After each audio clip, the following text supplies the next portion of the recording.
Zheng dan Xie Daoyun hanya bisa menatap Sang Hong. Mereka sama bingungnya dengan Raja Liang. Mengapa Sang Hong melakukan hal seperti itu? Sang Hong berjuang untuk berdiri dan meludahkan seteguk darah.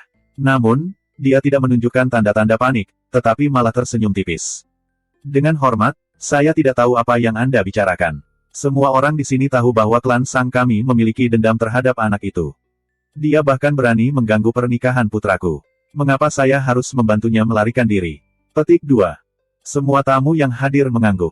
Mereka jelas setuju dengan kata-katanya. Tak satu pun dari mereka percaya bahwa Sang Hong akan turun tangan untuk menyelamatkan Zuan. Ekspresi Raja Liang menjadi gelap. Lalu mengapa kamu menghalangi jalanku jika kamu tidak berniat membantu pelariannya? Sang Hong menjawab dengan acuh tak acuh. Tentang itu. Saya tiba-tiba mendapatkan wawasan dari menonton pertarungan, dan sebelum saya menyadarinya, saya telah bergegas keluar.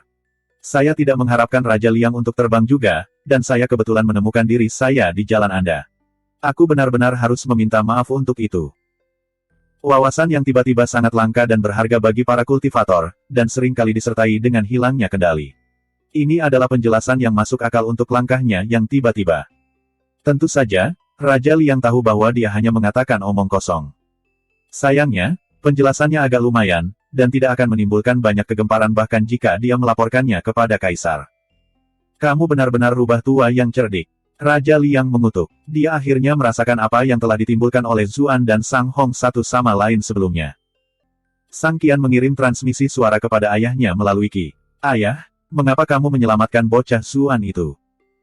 Kata-kata Sang Hong mungkin sudah cukup untuk menenangkan orang banyak, tapi dia masih merasa tidak puas. Dia benar-benar membenci Zuan, jadi tidak mungkin dia menerima jawaban seperti itu. Sang Hong menghela nafas dan menjawab, Qianer, klan Sang kita benar-benar dalam masalah kali ini.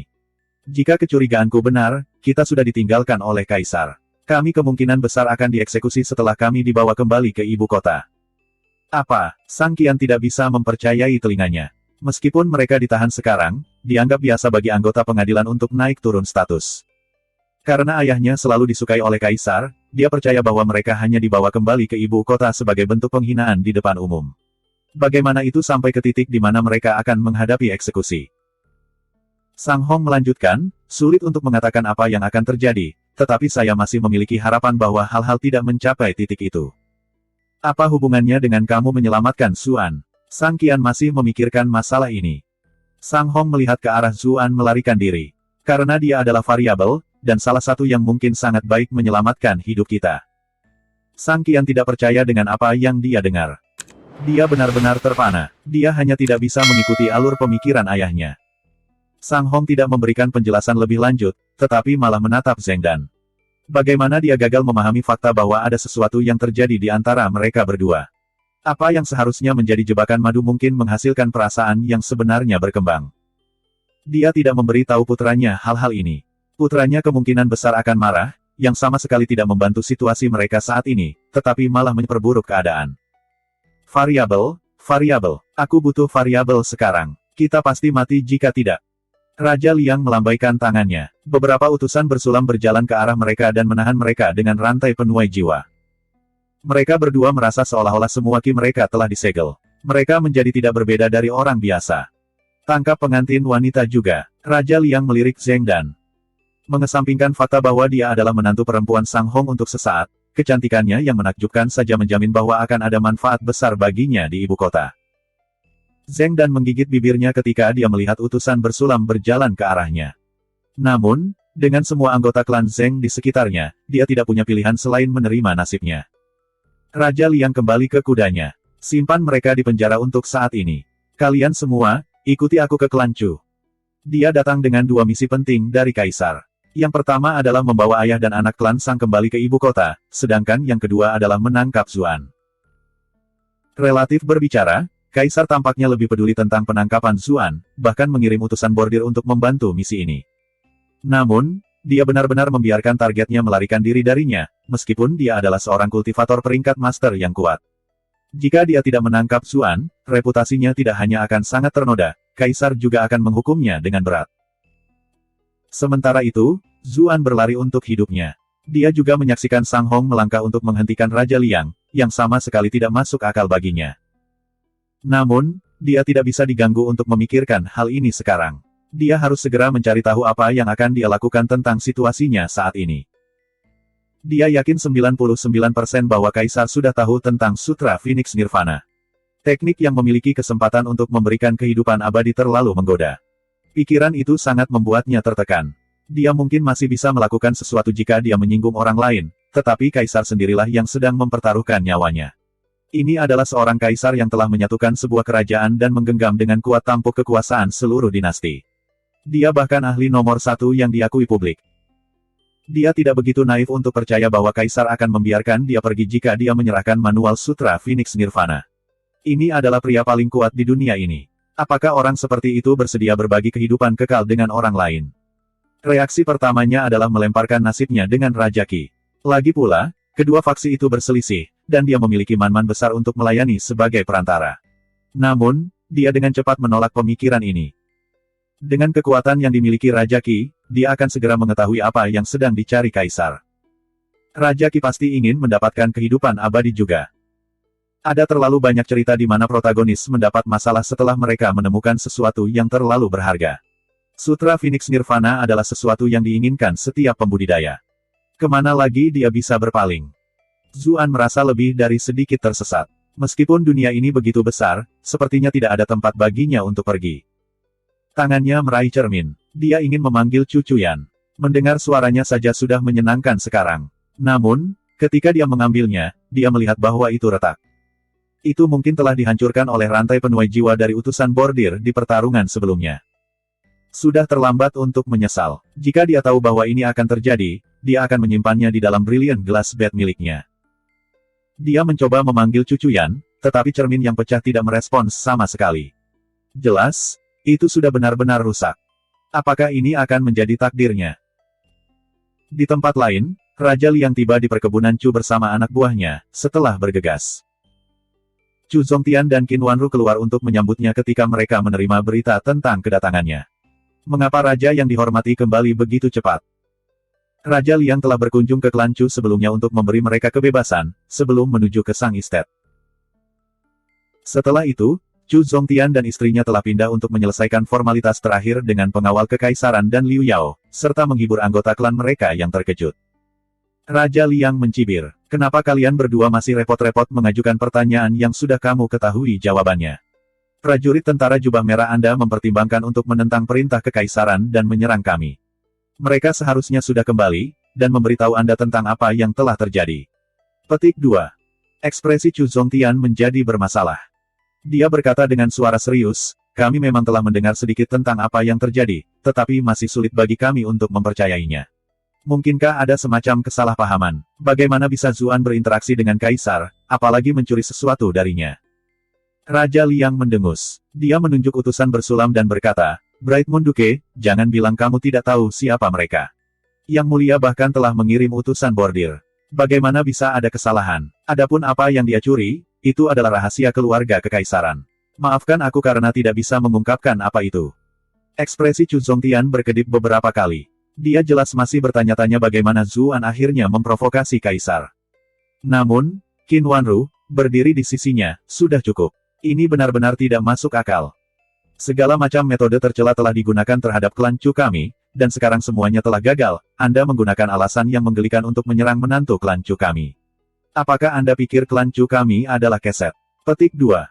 Wajah Raja Liang menjadi gelap. Apa yang kamu coba katakan? Apakah Nyonya Chu berencana untuk memberontak?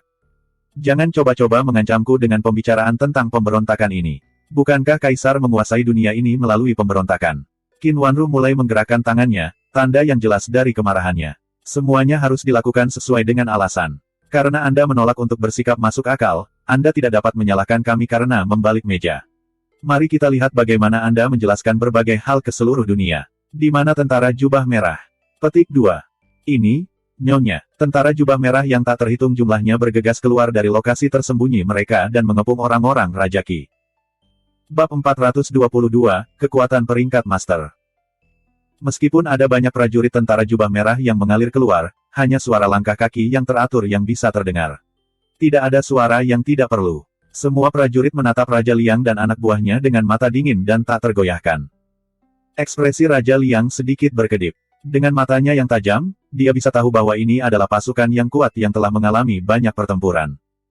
Dinasti Zhou telah menikmati kedamaian selama bertahun-tahun, jadi dia tidak tahu bagaimana Duke Bright Moon masih berhasil mempertahankan kekuatan yang terlatih dengan baik. Dia tidak membiarkan kekagumannya menutupi pikirannya. Dia bereaksi dengan cepat juga, dan berkata dengan suara dingin, "Apa ini? Apakah Anda semua ingin memberontak juga? Apakah Anda akan membunuh anggota utusan bordir? Jangan mencoba menakuti kami dengan ancaman ini." Qin Wanru berkata dengan marah. "Ketika klan Chu kami didirikan 1000 tahun yang lalu, kami menganut prinsip tidak pernah menyerah. Ah Zu adalah menantu dari klan Chu kami. Bagaimana kami bisa membiarkanmu membawanya pergi karena alasan yang menggelikan seperti itu?" Raja Liang memandang Chu Zongtian, yang tetap diam. "Bright Moon Duke, apakah kamu memiliki niat yang sama?" Chu Zongtian menjawab sambil tersenyum. "Memang, klan Chu kami tidak suka memprovokasi masalah, tetapi kami tidak akan mentolerir orang lain yang menggertak kami." Petik 2. Qin Wanru melirik suaminya. Dia biasanya baik dan lembut, dan dia sedikit khawatir dia akan mundur. Yang mengejutkannya, dia telah memilih untuk berdiri dengan tegas di sisinya juga. Wajah Chu Zongtian menjadi benar-benar mendung. Jelas, alasan ini juga tampak sangat tidak masuk akal baginya. Ini, bersama dengan penganiayaan dan penghinaan yang dia alami saat dikurung, sudah cukup untuk membuat siapapun marah, apalagi adipati yang bangga seperti dirinya. Jika dia tidak mengambil kesempatan ini untuk menunjukkan kekuatan klan Chu dengan benar, bukankah ngengat ini akan terus terbang ke arah mereka satu demi satu? Luar biasa. Kalian semua benar-benar sesuatu yang luar biasa. Raja Liang tertawa terbahak-bahak, tetapi ekspresinya langsung menjadi dingin. Jika ini terjadi sekitar 1 dekade yang lalu, saya mungkin masih merasa khawatir. Tetapi sekarang, Anda terluka parah, dan kultivasi Anda telah menderita secara drastis. Anda hanya berada di peringkat ke-8 sekarang. Anda tidak punya hak untuk berbicara seperti itu di depan saya. Chu Zongtian berkata dengan tawa dingin, klan Chu tidak pernah menekankan kekuatan individu, melainkan kesatuan kehendak. Apakah saya memiliki hak untuk berbicara atau tidak adalah sesuatu yang dapat Anda uji sendiri. Petik 2. Kamu bahkan tidak percaya pada kebohonganmu sendiri. Benar-benar lelucon. Raja Liang mencibir. Jenderal pengawal Kekaisaran Liu Yao berjalan cepat ke sisi Raja Liang. "Raja yang terhormat, harap berhati-hati. Tentara jubah merah ini cukup sulit untuk dihadapi." Petik 2. Pengalamannya sendiri sebelumnya jelas membuatnya merasa takut. "Sepertinya aku benar-benar harus menguji kalian semua secara pribadi." Terlepas dari kata-kata kurang ajar Raja Liang, dia masih menyerang langsung ke arah Chu Zongtian. Jelas bahwa dia tidak mau mengadu pengawal kekaisarannya sendiri melawan tentara jubah merah. Ada 2 alasan untuk ini. Pertama, dia tidak membawa banyak orang bersamanya, jadi mereka masih kalah jumlah dengan tentara jubah merah, bahkan jika dia menambahkan kontingen penjaga kekaisaran Liu Yao. Kedua, hal-hal dapat dengan mudah menjadi tidak terkendali jika kedua pasukan bentrok. Jika itu terjadi, tidak mungkin baginya untuk menyangkal bahwa pertempuran skala besar telah terjadi, tidak peduli cerita apa yang dia bawa. Meskipun klan Chu sudah hancur, kekuatan utama di daerah lain pasti akan banyak mengeluh. Dia akan benar-benar tidak berdaya ketika menghadapi hukuman yang dijatuhkan oleh sensor kekaisaran. Itu sebabnya dia tidak punya pilihan selain bertindak sendiri. Dengan begitu, dia bisa memilih kapan harus bertarung dan kapan harus berhenti kapanpun dia mau. Terserah dia untuk memutuskan apa yang ingin dia lakukan. Tentu saja, hasil terbaiknya adalah dia segera menjatuhkan pemimpin mereka. Menjatuhkan Chu Zongtian akan menyelesaikan semua masalahnya. Dia mencibir ketika melihat Chu Zongtian menyerang dengan telapak tangan. Kultivasi pria ini kira-kira sama dengan Sang Hong, dan Sang Hong telah terluka parah dengan mudah. Sekarang, giliran Chu Zongtian yang mengalami nasib yang sama. Telapak tangan mereka bertemu, dan dia langsung terkejut. Lawannya telah menggunakan kekuatan yang jauh lebih sedikit daripada yang dia duga, seolah-olah dia tidak mencoba untuk menemuinya secara langsung. Sementara itu, Chu Zongtian menggunakan mundur dari serangan telapak tangan ini untuk membantunya mundur dengan cepat. Dalam sekejap, dia telah mundur ke dalam payung pelindung tentara jubah merah. Pengalaman pertempurannya selama bertahun-tahun telah membuatnya waspada terhadap serangan mendadak. Dia jelas telah membuat persiapan sebelumnya. Raja Liang terganggu oleh rencana yang mudah digagalkan. Dia mengejar Chu Zongtian, berharap untuk menangkapnya sebelum dia membangun pijakan yang aman di dalam formasi tentara jubah merah. Tetapi para prajurit tentara jubah merah semuanya terlatih dengan baik. Mereka siap untuk tanggung jawabnya. Panah yang tak terhitung jumlahnya ditembakkan ke arahnya, masing-masing mengikuti cahaya biru samar. Merasakan kekuatan mengerikan di balik panah-panah yang menderu itu, dia dengan cepat kehilangan kepercayaan pada serangannya yang cepat. Tangannya bergerak perlahan dengan cara melingkar di depannya, dan sebuah bola tembus pandang mengelilinginya. Gelombang berdesir di sepanjang permukaan bola tembus pandang ini dimanapun panah mengenainya, tetapi tidak ada anak panah yang bisa menembus bola tipis itu. Semakin banyak anak panah yang menempel di permukaan bola itu. Raja Liang meraung, mengirim panah terbang kembali ke tentara jubah merah. Chu Zongtian berdiri di dalam formasi tentara jubah merah. Ekspresinya berkedip, dan dia segera memanggil perintah. Angkat perisaimu. Para prajurit tentara jubah merah mengangkat perisai mereka satu demi satu. Proyeksi perisai berwarna biru mulai muncul di atas mereka satu demi satu, bergabung untuk membentuk satu penghalang besar. Panah yang telah ditembakkan kembali pada mereka semua diblokir. Liu Yao mencibir. Ini persis bagaimana dia dikalahkan sebelumnya. Tidak peduli seberapa kuat Anda, mereka akan membubarkan kekuatan Anda dan menyerapnya dengan benar. Pikiran manusia benar-benar hal yang aneh. Jika dia tidak kalah lebih awal, dia pasti berharap Raja Liang mendapatkan kemenangan yang luar biasa. Namun, karena dia menderita kekalahan belum lama ini, dia mendapati dirinya berharap bahwa Raja Liang juga akan kalah. Semakin buruk kekalahannya, semakin baik. Tidak ada cinta yang hilang antara Raja Liang dan klan Liu, dan Liu Yao tidak keberatan melihat Raja Liang sedikit menderita. Meskipun demikian, Raja Liang tampak tidak terpengaruh. Dia melayang ke udara, lengannya terentang. Telapak tangannya terangkat perlahan, seolah masing-masing menopang sesuatu yang berat. Sebuah bola berputar yang tembus cahaya muncul di masing-masing telapak tangannya. Mereka berputar sangat lambat ketika mereka pertama kali muncul, tetapi dengan cepat dipercepat, tumbuh dengan ukuran yang hampir sama dengan bola tembakan. Kemudian, dia melemparkan kedua bola ini ke formasi tentara jubah merah. Bola tembus pandang menabrak penghalang biru muda. Ada ledakan yang luar biasa, dan gelombang ledakan berdesir keluar. Penghalang bergetar, cahaya biru berkedip-kedip. Banyak tentara batuk darah, menderita luka dalam akibat serangan ini. Liu Yao merasakan seringai dihapus dari wajahnya. Tentara jubah merah telah menyerap serangan bertenaga penuhnya seperti sebelumnya. Apakah perbedaan antara Raja Liang dan dirinya sendiri sebesar itu? Prajurit baru dengan cepat mengambil tempat pembawa perisai yang terluka, memberi mereka waktu untuk memulihkan diri. Penghalang biru di langit kembali stabil. Kejutan melintas di mata Raja Liang. Dua bola tembus pandang terlempar ke bawah.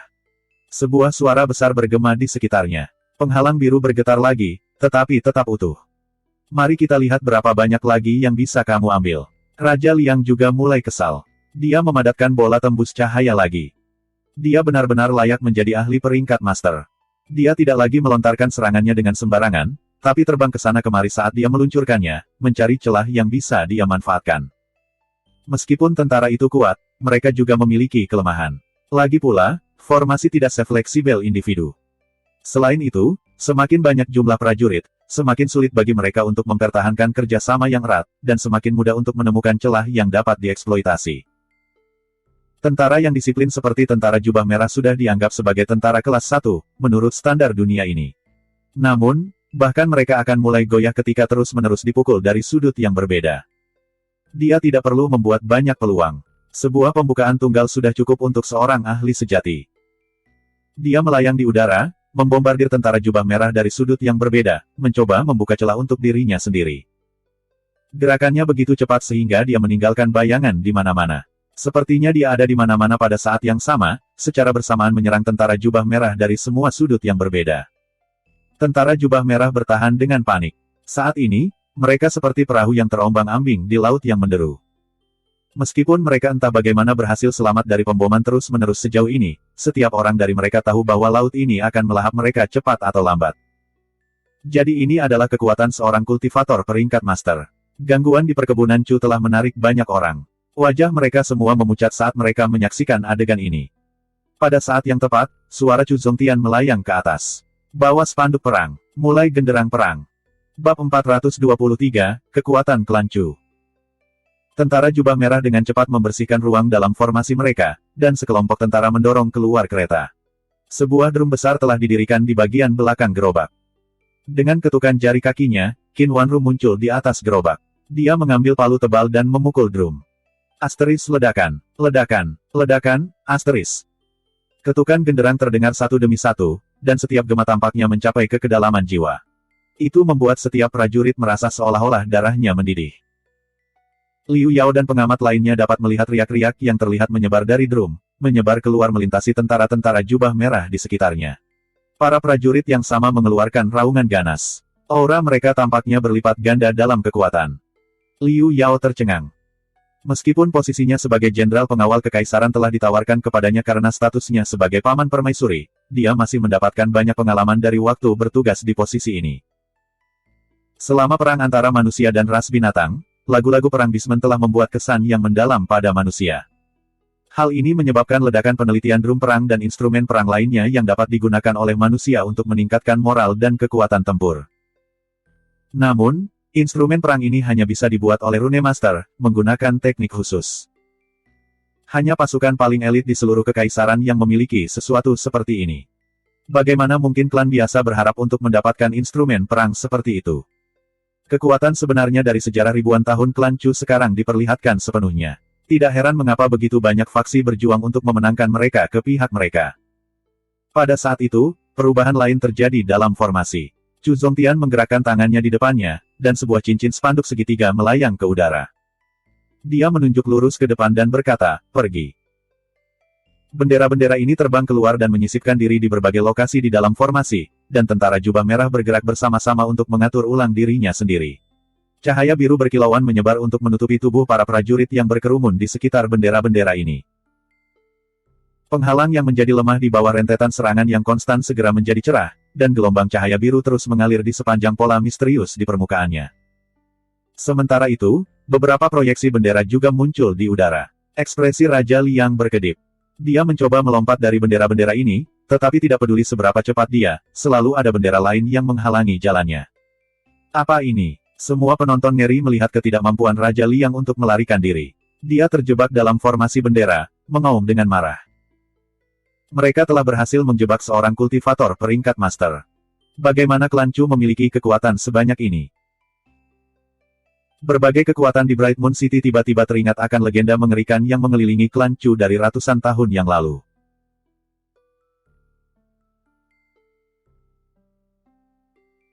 Klan Chu telah menyembunyikan kekuatan mereka dan hidup dalam harmoni selama bertahun-tahun, yang membuat mereka semua lupa betapa hebatnya mereka di masa lalu. Liu Yao senang dengan pemandangan ini. Syukurlah aku dikalahkan dengan cepat. Jika tidak, saya mungkin telah dikacaukan oleh bendera-bendera aneh ini.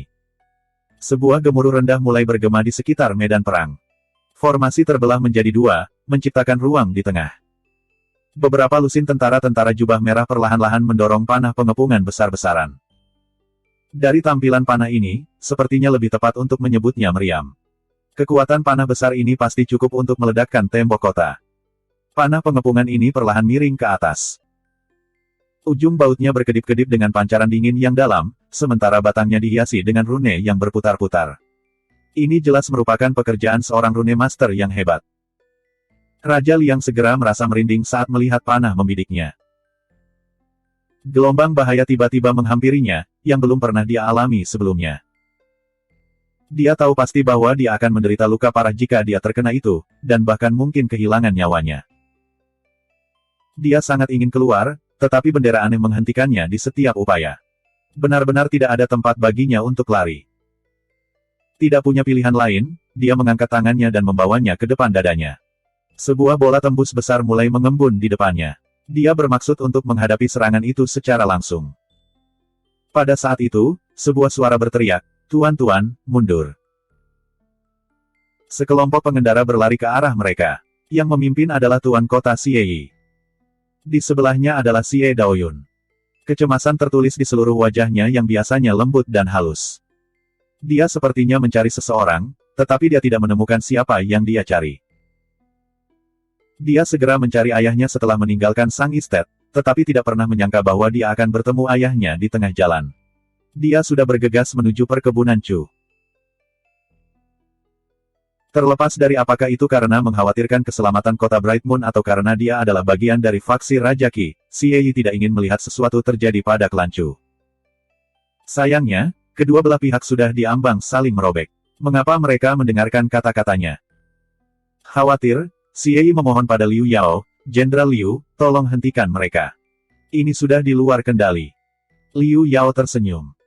"Jangan khawatir, Raja Liang adalah ahli peringkat master. Tentunya dia memiliki kendali penuh atas situasi ini. Saya tidak berpikir itu tepat bagi kita untuk ikut campur." Petik 2. Xie Yi menatapnya dengan tidak percaya. Saya tidak hanya khawatir tentang Raja Liang, ada klan Chu yang harus dipikirkan juga. Raja Liang mengutuk ketika dia mendengar apa yang dikatakan Liu Yao. Kontrol atas situasi. Apakah Anda ingin mencobanya sendiri?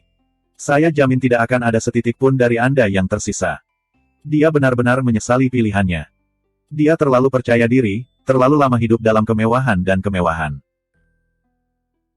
Dia memiliki sedikit pengalaman pertempuran, selain muncul di medan perang di mana hari itu telah dimenangkan.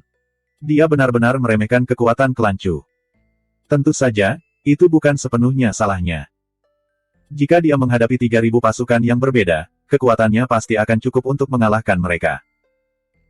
Dia tahu bahwa baik dia maupun Chu Zongtian tidak mau mundur pada saat ini. Jika salah satu dari mereka memilih untuk mundur, tetapi yang lain tidak, yang mundur pasti akan binasa. Suara dingin yang berbeda memotong ketegangan. Apakah kamu mencoba membantai semua warga Bright Moon City?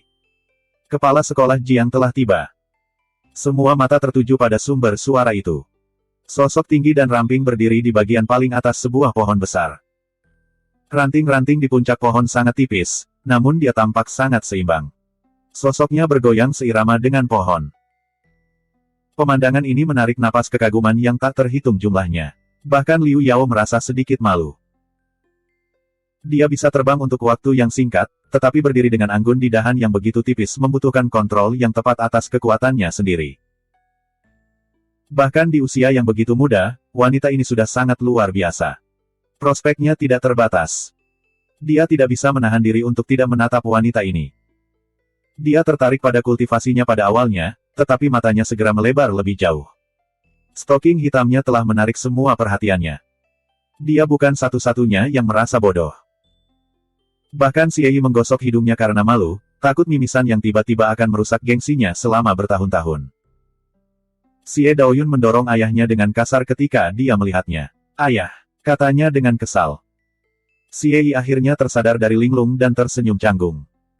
Jiang Luofu tampaknya tidak keberatan sama sekali. Dia memeriksa situasi saat ini dengan kerutan di wajahnya. Dia dengan cepat menyadari betapa tegangnya situasi saat ini. Tidak mungkin beberapa kata dari pengamat biasa bisa meredakan ini. Karena itu, dia melepaskan jepit rambut giok dari rambutnya, dan dia menjentikkan jarinya ke arah formasi bendera. Keretakan besar muncul di udara begitu jepit rambut giok melakukan kontak dengan formasi, menciptakan celah. Jiang Luofu bergegas maju. Begitu dia melewatinya, celah itu menghilang dengan sekejap. Satu sudut pakaiannya tidak lewat tepat waktu, dan terpotong rapi, seolah-olah oleh pisau yang tak terlihat. Dia melirik ke belakang sebentar, lalu bergegas ke tengah medan perang. "Saya Jiang Luofu, kepala sekolah Bright Moon Academy. Tolong hentikan pertempuran ini segera." Terlepas dari siapa yang memenangkan pertempuran ini, warga sipil yang pada akhirnya akan menderita. Klan Chu selalu menjaga hubungan baik dengan Bright Moon Academy. Chu Zongtian mengerutkan kening pada gangguannya, tetapi dia masih menarik kembali bendera dan memerintahkan panah pengepungan untuk mundur. Raja Liang menghela nafas lega saat melihat ini. Bola di tangannya perlahan menyusut juga. Akademi berada di bawah Kementerian Upacara, dan orang-orang mereka ada di mana-mana. Tidak ada yang akan memilih untuk diam-diam menyinggung akademi. Raja Liang perlahan tenggelam dalam pikirannya. Dari apa yang dia tahu, kepala sekolah Bright Moon Academy hanya sekitar peringkat ke-8. Namun, dia telah mengungkapkan tingkat kekuatan yang menakjubkan. Dia bahkan telah menembus formasi. Bahkan dia tidak berdaya melawan bendera-bendera itu sebelumnya. Apakah jepit rambut miliknya itu merupakan harta yang menakjubkan? Bab 424, bertindak di Istana Kaisar. Raja Liang menatap jepit rambut giok itu, bertanya-tanya seperti apa sejarahnya. Tatapannya perlahan beralih ke tubuhnya, dan matanya melebar. Apa kaki panjang? Sayangnya, dia sudah berusia lanjut. Jika dia bertemu dengannya ketika dia masih muda, dia pasti akan bersenang-senang dengannya, bahkan jika dia harus menyalahgunakan otoritas dan kultivasinya untuk melakukannya. Ketegangan akhirnya terkuras dari Jiang Luofu ketika dia melihat bahwa kedua belah pihak telah mundur. Ada seorang kultivator peringkat master di satu sisi, sementara di sisi lain, ada 3.000 tentara jubah merah yang dipimpin oleh Bright Moon Duke. Tidak ada pihak yang memiliki kekuatan yang bisa dia hadapi. Jiang Luofu menyapa Chu Zongtian. Bright Moon Duke, mengapa kamu tiba-tiba memobilisasi pasukan sebesar itu? Chu Zongtian mendengus. Kepala sekolah Jiang dapat meminta jawabannya. Raja Liang turun dari udara. Ketika dia mendengar ini, dia berkata dengan senyum dingin, klan Chu menyembunyikan seorang penjahat, dan bahkan mencoba membunuhku. Bright Moon Duke benar-benar berani. Qin Wanru membanting genderang perang dengan marah. Lagi pula kami seharusnya membunuhmu. Bahkan dipaksa untuk hidup dengan reputasi buruk akan sia-sia. Ekspresi Raja Liang berkedip, dan dia melangkah mundur dengan cepat. Jiang Luofu berkata dengan tergesa-gesa, saya telah mendengar beberapa hal tentang alasan kunjungan Raja Liang juga. Saya tidak bisa menyalahkan klan Chu karena menganggap permintaan Anda sulit untuk diterima. Bahkan saya merasa sulit untuk menerimanya. Zuan telah menjalani seluruh hidupnya di Bright Moon City. Bagaimana mungkin dia bisa mencuri sesuatu milik Kaisar? Xie Yi juga menimpali. Memang, saya percaya bahwa ini pasti salah paham juga. Kelopak mata Raja Liang berkedut. Bahkan Xie Yi telah memilih untuk berbicara. Klan Chu, Akademi, dan Tuan Kota, ini adalah tiga kekuatan terbesar Bright Moon City. Mereka bertiga berdiri bersama di sisi yang sama membuat situasi sulit dinavigasi. Dia hanya bisa berkata, sejujurnya, bahkan aku tidak tahu apa yang telah dicuri Zuan dari Kaisar. Baik Tuan dan Nyonya Klan Chu menatapnya, terdiam, seperti yang dilakukan Jiang Luofu dan Xie Yi. Bahkan Liu Yao tidak percaya apa yang dia dengar.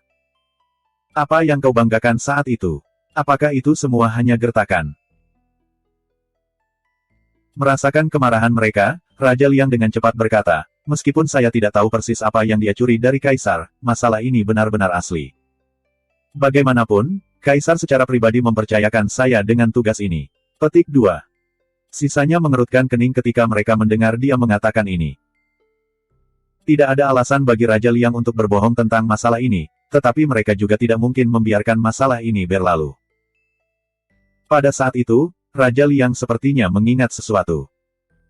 Dia menunjuk ke 10 utusan bersulam dan berkata, kamu dapat bertanya kepada mereka jika kamu menginginkan detailnya. Mereka dikirim oleh Kaisar untuk menangkap Zuan. Klan Chu dengan demikian beralih ke 10 utusan bersulam yang berdiri seperti patung. Utusan bordir. Chu Zongtian dan yang lainnya dengan jelas mengenali mereka juga, dan ekspresi mereka berubah tidak senang.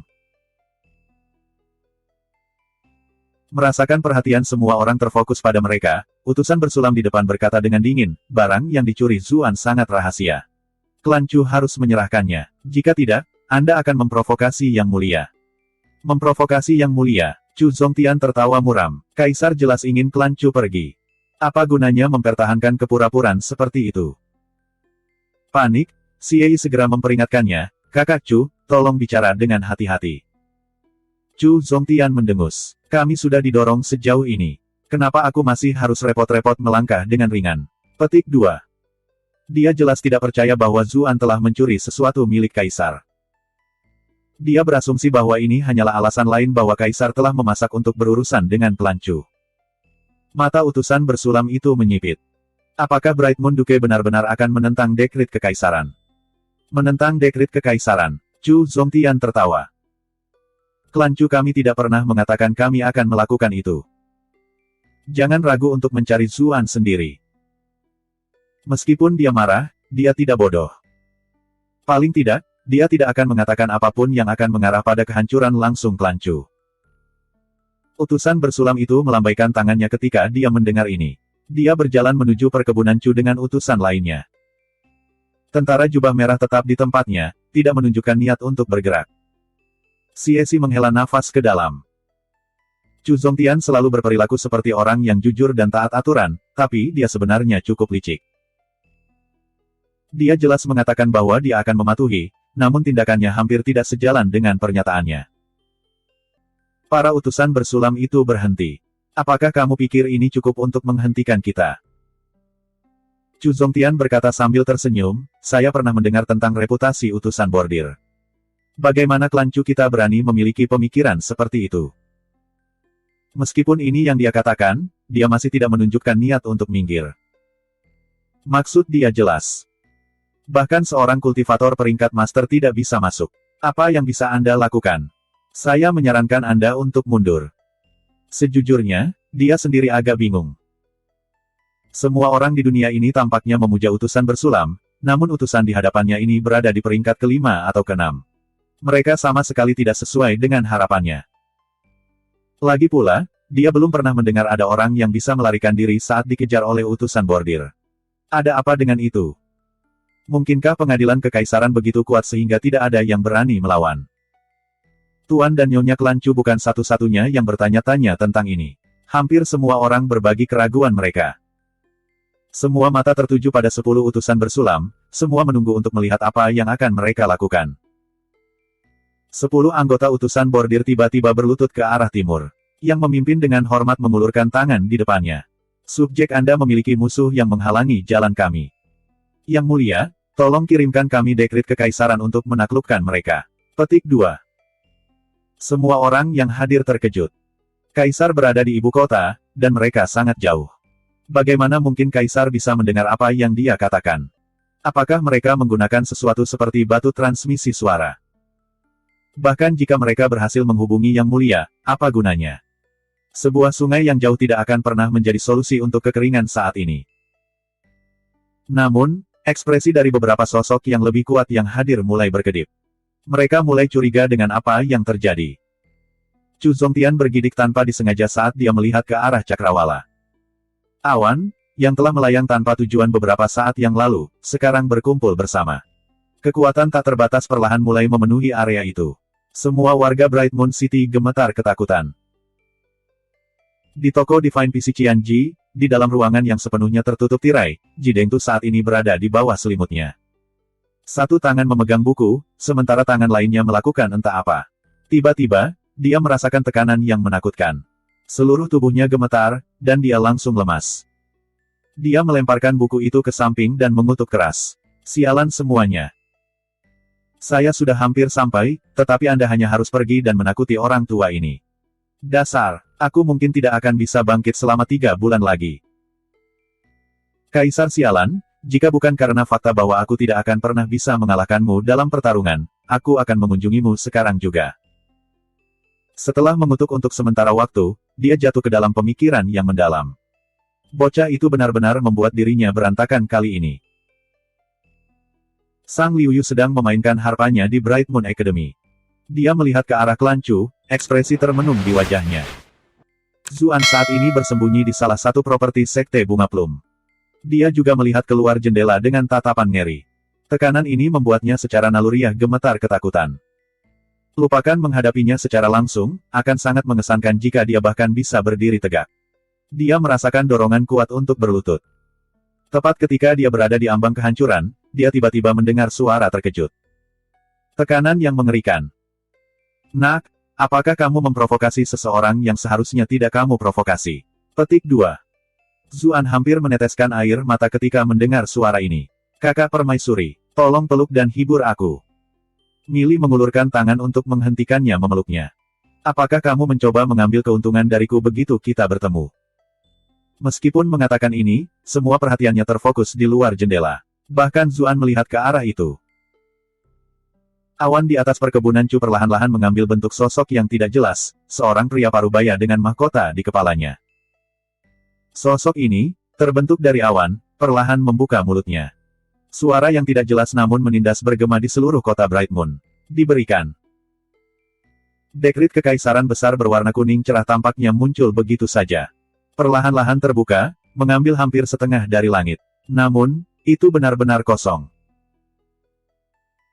Seorang utusan bersulam bangkit dan berkata, Yang Mulia, yang telah menerima mandat surga, telah memberikan perintah kekaisaran, Kelancu memiliki 3 hari untuk menyerahkan menantu mereka Zuan, atau mereka akan diperlakukan sebagai pengkhianat. Semua anggota klan dan kerabat mereka akan dieksekusi. Petik 2. Setiap kali sebuah kata diucapkan, jejak cahaya keemasan akan berkedip di seluruh dekrit kekaisaran, dan kata yang diucapkan akan muncul. Ketika utusan itu menyelesaikan bacaannya, kata-kata yang dia ucapkan telah direproduksi persis pada dekrit kekaisaran yang mengambang. Akhirnya, dekrit kekaisaran menutupi langit dalam cahaya keemasan, yang tersebar dan jatuh di atas penghalang yang dibentuk oleh tentara jubah merah. Begitu ia melakukan kontak dengan penghalang ini yang bahkan tidak dapat ditembus oleh Liu Yao atau Raja Liang, penghalang itu meleleh seperti salju di depan terik matahari, dan menghilang tanpa jejak. 3.000 orang tentara jubah merah semuanya batuk darah, berlutut di bawah tekanan kuat. Chu Zongtian juga memuntahkan seteguk darah, dan seluruh tubuhnya tampak layu. Raja Liang, Liu Yao, dan yang lainnya berlutut dan memuji, hidup yang mulia. Pengawal kekaisaran juga berteriak dalam pemujaan. Akhirnya, semua orang di Bright Moon City berlutut ketakutan dan berteriak, suara mereka penuh emosi. Hidup yang mulia. Kaisar adalah ahli nomor 1 di dunia. Di hati orang-orang biasa, dia dipandang sebagai eksistensi yang tak tertandingi. Hampir semua dari mereka menangis dengan tulus. Sementara itu, di kereta penjara, Sang Hong berkata kepada putranya, Qianer, tidakkah kamu bertanya padaku apa artinya bertindak menggantikan kaisar? Justru ini. Pada saat yang sama, dia tidak bisa menghilangkan kebingungannya. Apa yang membuat Yang Mulia mengabaikan peraturan pengadilan dan memilih menggunakan kekerasan untuk menaklukkan klan Chu? Bab 425, Topi Pengampunan. Lagi pula, seorang kaisar bukanlah orang biasa. Dalam banyak kasus, dia tidak bisa bertindak untuk kepentingannya sendiri. Dengan kekuatannya, dia dianggap sebagai kultivator nomor 1 di dunia. Ini, dipasangkan dengan otoritas yang dia pegang sebagai kaisar, seharusnya membuatnya mudah untuk melenyapkan klan Chu dan mengklaim sumber garam dan besi mereka untuk dirinya sendiri. Namun, dia masih memilih untuk mengirim Sang Hong, yang mencoba menggunakan segala macam skema untuk menyebabkan klan Chu runtuh dari dalam. Kaisar membutuhkan klan lain untuk memusuhi klan Chu justru karena dia membutuhkan alasan yang dapat dibenarkan. Alasan seperti itu akan cukup untuk meyakinkan massa tentang tujuannya, meskipun orang-orang cerdas di dalam pengadilan masih akan menyadari apa yang sedang terjadi. Ini adalah aturan konvensional pengadilan. Tanpa ini, semua orang akan mulai mempertanyakan tindakannya. Begitu itu terjadi, maka fondasi dinastinya akan terguncang. Bahkan jika Anda cukup kuat untuk mengalahkan siapapun, apa yang akan terjadi pada anak cucu Anda? Bagaimana dengan masa depan bangsa?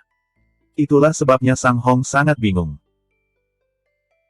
Dari apa yang dia ketahui tentang kaisar, dia tidak berpikir bahwa Yang Mulia akan begitu gegabah melakukan sesuatu yang begitu tidak bijaksana, dan menimbulkan kecaman dari orang-orang. Dia tidak akan pernah repot-repot mengirimnya ke sini jika tidak. Dia hanya bisa memikirkan satu alasan untuk ini, yaitu bahwa Zuan sangat penting bagi kaisar. Kepentingannya tidak hanya melebihi klan Chu, bahkan melebihi apapun yang bisa dia bayangkan. Itu saja bisa membuat Yang Mulia kehilangan ketenangannya seperti ini. Hanya apa yang dicuri anak itu dari kaisar. Dia telah meremehkan tuduhan Raja Liang pada awalnya, tetapi dia mulai semakin yakin bahwa ini adalah kebenaran. Sang Qian benar-benar terpana. Dia akhirnya mengerti mengapa ayahnya begitu takut pada utusan bordir meskipun mereka hanya di peringkat ke-5 atau ke-6. Namun, dia dengan cepat menyadari apa artinya ini. Dia berkata dengan penuh semangat, bukankah ini hal yang baik untuk kita? Sekarang Kaisar fokus pada Zuan, dia mungkin tidak menghukum kita dengan berat, kan? Petik 2. Sang Hong berkata dengan senyum pahit, kalau saja sesederhana itu. Lagi pula, orang yang ingin kita mati bukanlah Kaisar. Sang Qian tercengang. Dia segera bertanya kepada ayahnya apa maksudnya, tetapi Sang Hong tidak menjawab. Wajahnya adalah topeng kekhawatiran, pikirannya tenggelam dalam pikirannya. Tidak hanya tidak ada gunanya memberitahu putranya, itu bahkan mungkin menyebabkan pikirannya hancur. Di gerbong penjara yang berbeda, Zeng dan mendengar percakapan mereka. 10 jarinya mencengkeram jeruji dengan erat, wajahnya penuh dengan kekhawatiran. Ah Su. Wajah Zuan telah mengering dari semua warna. Isi dekret kekaisaran itu telah dilihat oleh semua orang di seluruh kota, dan dia tidak terkecuali. Dia merasa benar-benar tidak berdaya di hadapan kekuatan yang ditunjukkan kaisar. Bahkan skema yang paling rumit pun praktis tidak berguna dalam menghadapi perbedaan kekuatan yang begitu besar. Dia tidak melihat jalan keluar dari situasi ini sama sekali. Mili tidak bisa menahan diri untuk tidak berkata sambil menghela nafas, aku benar-benar tidak tahu harus berkata apa. Mengapa Anda begitu pandai membawa bencana pada diri sendiri? Anda telah berhasil mendapatkan sisi buruk dari begitu banyak individu yang kuat. Petik 2. Dia memikirkan kontrak jiwanya dengannya. Berapa kali mereka berakhir dalam situasi seperti itu? Kekuatan anak ini jelas tidak setinggi itu, namun entah bagaimana dia selalu menghadapi musuh yang jauh lebih kuat darinya. Kakak Permaisuri, bisakah kamu mengalahkan Kaisar? Zuan bertanya, berdoa untuk keajaiban. Mili memutar matanya. Mengapa kamu bertanya apakah aku bisa mengalahkan musuh yang kamu sendiri provokasi? Zuan berkata, bukankah kita berada di kapal yang sama di sini? Jika aku mati, kamu juga akan kacau. Saya mungkin memiliki kesempatan jika saya berada di puncak. Tapi sekarang, lupakan, keberuntungan yang sulit. Terima saja kematianmu dengan damai, jawab Mili dengan gusar. Zuan menatapnya, terdiam. Kak, bisakah kamu tidak terlalu langsung? Mili ingin tahu tentang hal lain. Kamu bahkan tidak takut saat menghadapiku saat itu. Apakah karena aku terlalu cantik, jadi menurutmu aku tidak cukup menakutkan? Kakak Permaisuri, sepertinya kulitmu menjadi lebih tebal setelah sering berkeliaran di sekitarku. Zuan tidak bisa menahan diri untuk tidak mengejeknya. Bagaimana ini bisa dianggap sebagai situasi yang serupa? Dia memiliki bola kesenangan pewaris saat itu, dan dia tidak peduli seberapa tinggi kultivasinya. Apa yang harus dia lakukan terhadap Kaisar Dinasti Zhou? Mili tidak tertarik untuk mencari tahu jawabannya. Sejujurnya, tidak ada alasan bagimu untuk begitu khawatir. Pilih saja gunung untuk bersembunyi. Dunia ini sangat besar, dan mereka bahkan mungkin tidak dapat menemukan Anda. Setelah Anda selesai mengolah Sutra Phoenix Nirvana dan Sutra Asal Primordial Anda, akan datang suatu hari ketika Anda tidak perlu takut pada Kaisar lagi. Petik 2. Mata Zuan berbinar. Berapa lama waktu yang dibutuhkan? Mili menatapnya. Dengan bakat dan bimbingan saya, Anda akan selesai dalam 800 tahun. Neraka, jika Anda cepat, bahkan 500 tahun mungkin sudah cukup. Petik 2. Zuan kurang terhibur dengan hal ini. Mengesampingkan pertanyaan apakah dia bisa hidup selama itu atau tidak, kehidupan tak berarti apa yang akan dia jalani jika dia bersembunyi di gunung terkutuk selama beberapa abad. Mili menguap dan meregangkan tubuhnya dengan malas. Aku lelah, jadi aku akan tidur. Hati-hati. Dengan itu, dia menghilang. Zuan harus mengakui bahwa semua yang dilakukan wanita ini indah. Namun, mengapa kakak ini begitu tidak bertanggung jawab? Apakah dia benar-benar akan pergi begitu saja? Tidak bisakah kamu setidaknya menghibur hatiku yang ketakutan? Bahkan jika Anda tidak bisa mengalahkan Kaisar, saya akan dengan senang hati memeluknya dengan penuh kasih sayang. Dia mengesampingkan leluconnya. Dia harus memikirkan sesuatu sendiri. Sebuah pikiran muncul di benaknya. Dia mengeluarkan sistem keyboard dan melihat bahwa dia sedang duduk di total 77.589 poin kemarahan. Persetan, aku hanya akan mempertaruhkan semuanya. Zuan menemukan wastafel untuk membasuh wajahnya. Dari dalam brilliant glass bed-nya, dia mengeluarkan beberapa lilin dan dupa, lalu mengeluarkan persembahan berupa kepala sapi, kepala domba, kepala babi. Dia selalu merasa seolah-olah doanya saja tidak cukup khusyuk, jadi dia menimbun banyak barang ketika dia mendapat kesempatan. Brilliant glass bed memiliki begitu banyak ruang, dan tidak perlu khawatir apapun di dalamnya akan rusak. Setelah sibuk sebentar, meja persembahannya akhirnya siap. Zuan berdoa, dan kemudian mulai menggambar lotere. Terima kasih telah bermain. Terima kasih telah bermain. Key Fruit. Terima kasih telah bermain. Key Fruit. Zuan mengepalkan tinjunya ketika dia melihat pesan-pesan ini. Pada levelnya saat ini, buah ki hampir sama dengan pesan, terima kasih telah bermain yang tidak berguna itu. Dia membutuhkan terlalu banyak dari mereka untuk naik setiap level. Matanya tiba-tiba menjadi cerah. Pengukur cahaya yang berkedip-kedip telah berhenti di atas tombol M. Sebuah topi muncul di layar. Topi ini tidak terlihat istimewa. Itu tidak jauh berbeda dari yang biasa. Satu-satunya hal yang aneh tentang itu adalah warnanya. Itu sepenuhnya hijau. Itu bahkan hijau berkilauan, seolah-olah entah bagaimana takut orang lain tidak akan menyadarinya. Cahaya hijau berputar-putar di permukaannya, perlahan-lahan menyatu pada satu titik yang berkilauan. Zuan tercengang. Apa itu? Mengapa dia merasa itu sama dengan yang dia berikan kepada Sang Qian sebelumnya? Kemudian lagi, dia tahu bahwa hadiah yang diberikan oleh keyboard semuanya spesial dengan caranya sendiri. Dia dengan cepat membaca deskripsi. Selamat telah memenangkan, topi pengampunan. Topi pengampunan.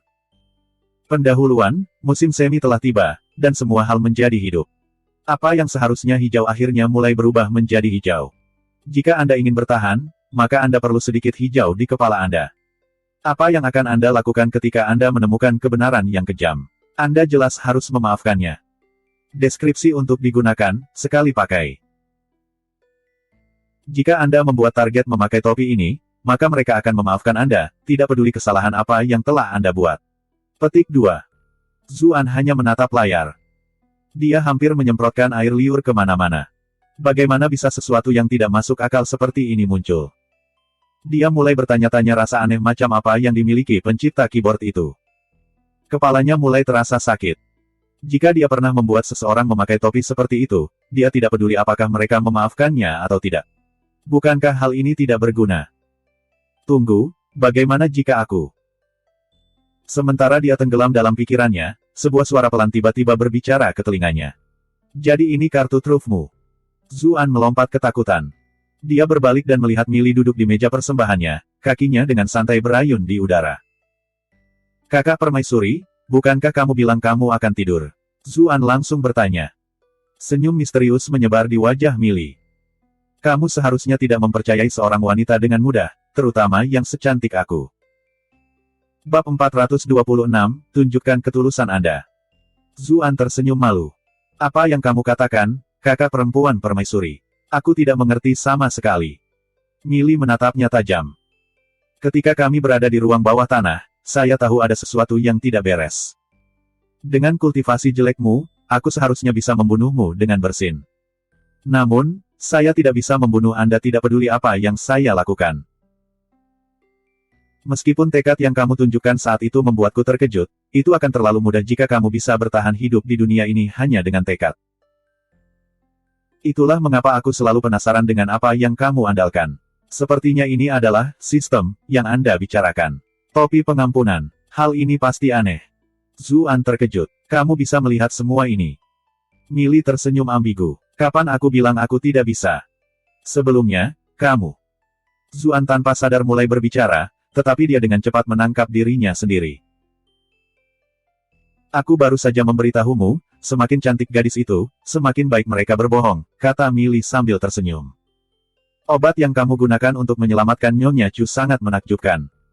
Dia dalam kondisi kritis, tetapi itu segera membawanya kembali. Bahkan ahli nujum istana di masa lalu tidak bisa membuat obat seperti itu. Sekarang, hal topi pengampunan ini, sepertinya benar-benar artefak sihir yang luar biasa, jika deskripsinya tidak bohong. Petik 2. Ekspresi Zuan berkedip beberapa kali. Pikiran yang tak terhitung melintas di benaknya. Tampaknya wanita ini telah memendam kecurigaan tentang saya untuk beberapa waktu. Dia sudah melihat semua omong kosong yang aku alami saat menggambar lotre, tapi dia tetap diam selama ini karena dia belum sepenuhnya memahaminya. Sekarang dia memiliki ide yang lebih baik, dia memutuskan untuk meletakkan kartunya di atas meja. Ayolah, kamu tidak perlu gugup seperti itu, oke. Hidup kita sudah terikat bersama. Kenapa aku menyakitimu? Millie menyadari betapa putus asanya dia, dan bergegas menghiburnya. Kamu baru saja memberitahuku bahwa wanita cantik suka berbohong. Bagaimana saya tahu jika fakta hidup dan mati yang kami buat itu nyata atau palsu? Bagaimana jika Anda memiliki cara untuk membatalkan pembatasan? Aku akan mendapati diriku dikacaukan bahkan sebelum aku menyadarinya. Zuan mendengus marah. Kamu belajar cukup cepat, nak. Millie menyukainya dengan senyum bangga. Tapi kakak tidak berbohong padamu tentang itu. Aku tidak percaya padamu. Mata Zuan beralih ke gaunnya. Anda sudah menangkap saya dengan celana saya turun. Bagaimana kalau kamu melepas pakaianmu untuk menunjukkan ketulusanmu? Petik 2. Anda sudah berjiwa, mengapa Anda repot-repot mengenakan pakaian? Ini seperti melepas celana Anda hanya untuk kentut. Mata Millie hampir keluar dari wajahnya. Dalam sekejap, jeritan babi yang disembelih memenuhi ruangan. Kakak Permaisuri, tolong, saya bisa menjelaskan. Mari kita bicarakan. Aku hanya bercanda. Ah. Tolong, Anda bisa memukul saya di mana saja, tapi jangan pukul wajah saya. Saya bergantung pada wajah saya ini untuk bertahan hidup. Petik 2. Butuh waktu lama bagi ruangan untuk menjadi tenang kembali. Millie menyeka darah dari ujung jarinya, senyum berbahaya bermain di bibirnya.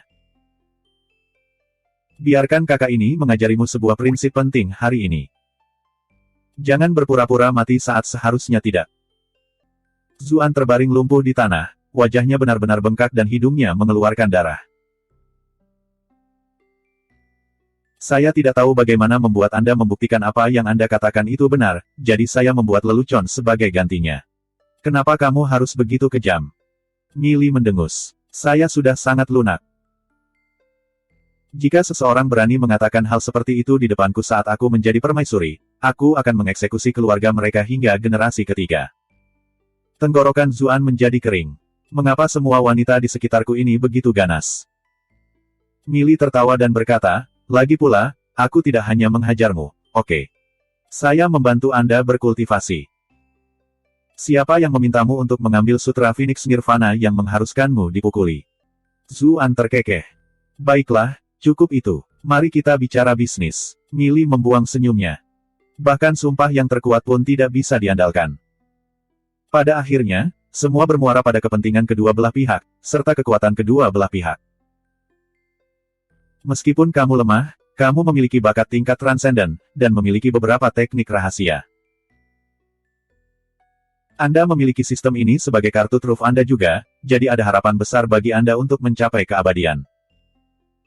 Anda tahu, semakin kuat pria itu, dan semakin banyak kartu truf yang dimilikinya, semakin menarik dia. Saya menemukan bahwa saya mulai menyukai Anda lebih dan lebih. Millie tersenyum. Itu sebabnya kamu tidak perlu khawatir aku menyakitimu. Zuan penuh dengan kepahitan. Kupikir kita sudah sedekat ini karena kita sudah sering berkumpul. Ternyata kamu hanya menyukaiku karena hal-hal ini. Itu semua benar-benar bisnis untukmu. Petik 2. Millie mendengus. Cek. Menurutmu apa lagi itu? Apakah Anda benar-benar berpikir seorang permaisuri seperti saya akan memberi anak nakal yang belum dewasa seperti Anda waktu? Zuan jelas tidak senang. Apakah kamu yakin aku tidak cukup dewasa? Millie tiba-tiba teringat adegan di ruang bawah tanah, di mana dia mengambil alih tubuh Cucuyan. Wajahnya memerah, dan dia dengan cepat mengubah topik pembicaraan. Ahem, mari kita bicara lebih banyak tentang kartu truf milikmu ini. Anda menyebutnya, sistem, kan? Mengapa Anda menyebutnya sesuatu yang sangat aneh? Apalagi yang akan saya sebut itu? Zuan mendengus kesal. Kartu asnya terekspos dengan cara ini membuatnya merasa sangat tidak nyaman. Ekspresi Millie tetap serius. Berdasarkan pengamatanku, sistem ini seharusnya menjadi senjata sihir yang sangat kuat. Meskipun kekuatannya lebih rendah dari beberapa harta yang saya tahu, kreativitasnya benar-benar lebih unggul. Kamu perlu memahami bahwa penghancuran akan selalu jauh lebih sederhana daripada penciptaan, jadi dari sudut pandang tertentu, senjata ajaibmu bahkan lebih berharga. Senjata ajaib, Zuan tercengang. Dia menghabiskan terlalu banyak waktu membaca novel web di kehidupan masa lalunya.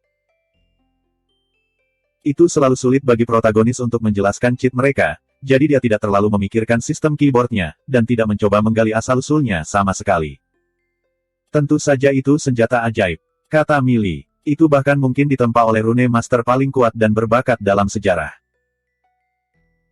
Pemahamannya tentang hukum spasial dan konversi energi, serta kreativitas alaminya, jauh melampaui ahli luar biasa lainnya yang pernah saya temui. Konversi energi. Zuan masih terperosok dalam kebingungan. Mengapa awal ini terdengar seperti studi fisika dari dunia masa lalunya? Memang, Millie semakin bersemangat, suaranya penuh kekaguman. Senjata ajaib biasa membutuhkan batu ki untuk menyediakan energi, sedangkan senjata ajaib yang lebih langka dapat menyerap ki alami di sekitarnya untuk beroperasi sendiri. Namun, harta sihir bukanlah manusia, jadi tingkat penyerapan ki alaminya terbatas. Namun, sistem Anda berbeda.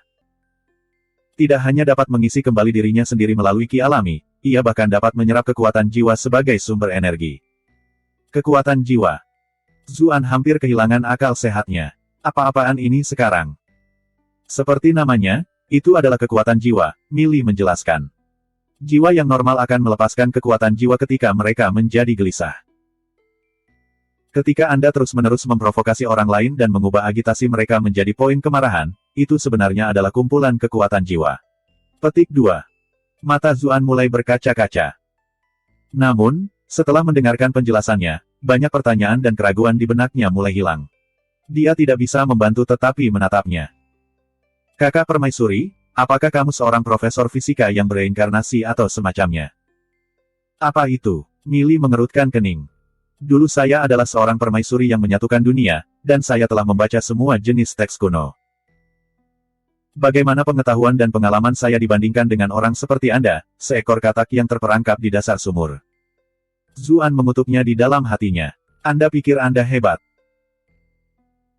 Tahukah Anda berapa banyak film Hollywood yang telah saya tonton di dunia saya sebelumnya, dan berapa banyak karya seni Jepang, semuanya penuh gairah tak terbatas, yang saya nikmati? Apakah Anda melihat saya membual sepanjang hari kepada Anda tentang mereka?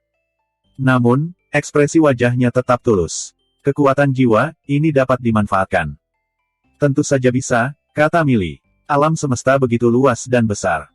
Masih banyak lagi jalur kultivasi selain hanya mengandalkan ki alami. Ada banyak energi di dunia ini yang dapat digunakan untuk berkultivasi. Misalnya, sutra asal primordial Anda menggunakan ki primordial. Selain itu, menurut penelitian saya selama bertahun-tahun, ki alami kemungkinan besar tidak terdiri dari satu bentuk energi. Ini harus dianggap sebagai istilah kolektif yang mencakup banyak jenis energi. Saya tahu banyak ras yang memanfaatkan ki alami yang sama, tetapi metode kultivasi mereka, serta hasil kultivasi mereka, sama sekali berbeda dari ras manusia. Bahkan umat manusia memiliki banyak aliran pemikiran yang berbeda sehubungan dengan kultivasi. Sayangnya, saya tidak dapat membedakan berbagai jenis energi yang terdiri dari ki alami. Zuan tiba-tiba menyadari apa yang dia bicarakan.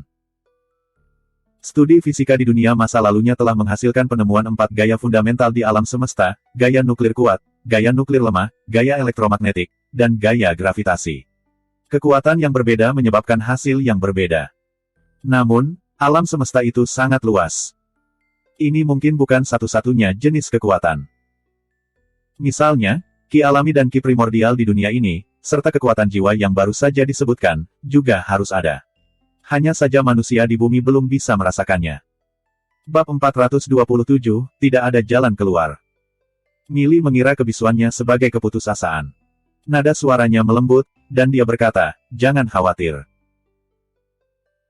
Dengan senjata ajaib Anda, manual rahasia yang hanya bisa dirindukan orang lain, dan bakat transenden Anda tidak perlu merasa terlalu terganggu dengan situasi saat ini.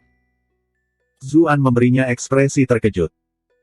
Kakak permaisuri, aku tidak menyangka suaramu terdengar begitu menyenangkan saat kamu bersikap baik. Aku hampir mengira kamu adalah orang yang berbeda. Millie tidak mengerti apa yang terjadi dengannya.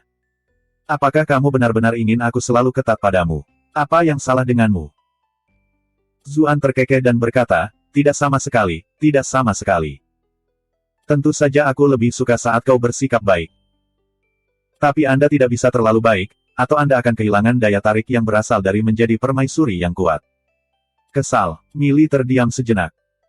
Dia tidak tahu bagaimana menjawabnya, jadi dia dengan cepat menghilang dan kembali tidur. Saya benar-benar tidak tahu apakah dia benar-benar tidur atau tidak, gumam Zuan sambil melihat keluar jendela ke arah perkebunan Chu, ekspresi termenung di wajahnya. Liu Yao sibuk mencari perkebunan dengan pengawal kekaisarannya. Master klan Chu, Nyonya, dan tentara jubah merah telah ditekan oleh dekrit kekaisaran, sehingga mereka tidak bisa lagi menghentikan pencarian. Jiang Luofu mengerutkan kening. Dia datang untuk bertindak sebagai mediator, tetapi campur tangan pribadi kaisar membuat bujukan lebih lanjut menjadi tidak berarti. Satu-satunya hal yang bisa dia lakukan sekarang adalah melihat apakah dia bisa melakukan apa saja untuk menyelamatkan mereka dari kepunahan. Adapun Zuan, dia hanya bisa mendoakan yang terbaik untuknya. Dia tidak tahu bagaimana anak ini telah menyinggung kaisar. Dia benar-benar berhasil memicu bencana besar seperti itu. Saya ingin tahu apakah Yang Mulia akan mengampuni kejahatannya jika bakat transendennya dilaporkan. Lagi pula, bakat legendaris seperti itu terlalu langka. Kemudian lagi, iri hati adalah bagian yang tak terpisahkan dari sifat manusia. Jika kaisar mengetahui seberapa besar potensinya, itu mungkin hanya akan semakin memperkuat tekadnya untuk menyingkirkannya. Dia menemukan dirinya dalam dilema. Dia selalu menjadi orang yang tegas, jadi ini adalah perasaan yang langka. Raja Liang melangkah maju. Jadi, semua orang percaya padaku sekarang, kan? Kepala Sekolah Jiang, Tuan Kota Xie, apakah kalian berdua punya pendapat lain untuk dibagikan? Petik 2. Jiang Luofu mengerutkan kening, tetapi tidak mengatakan apa-apa.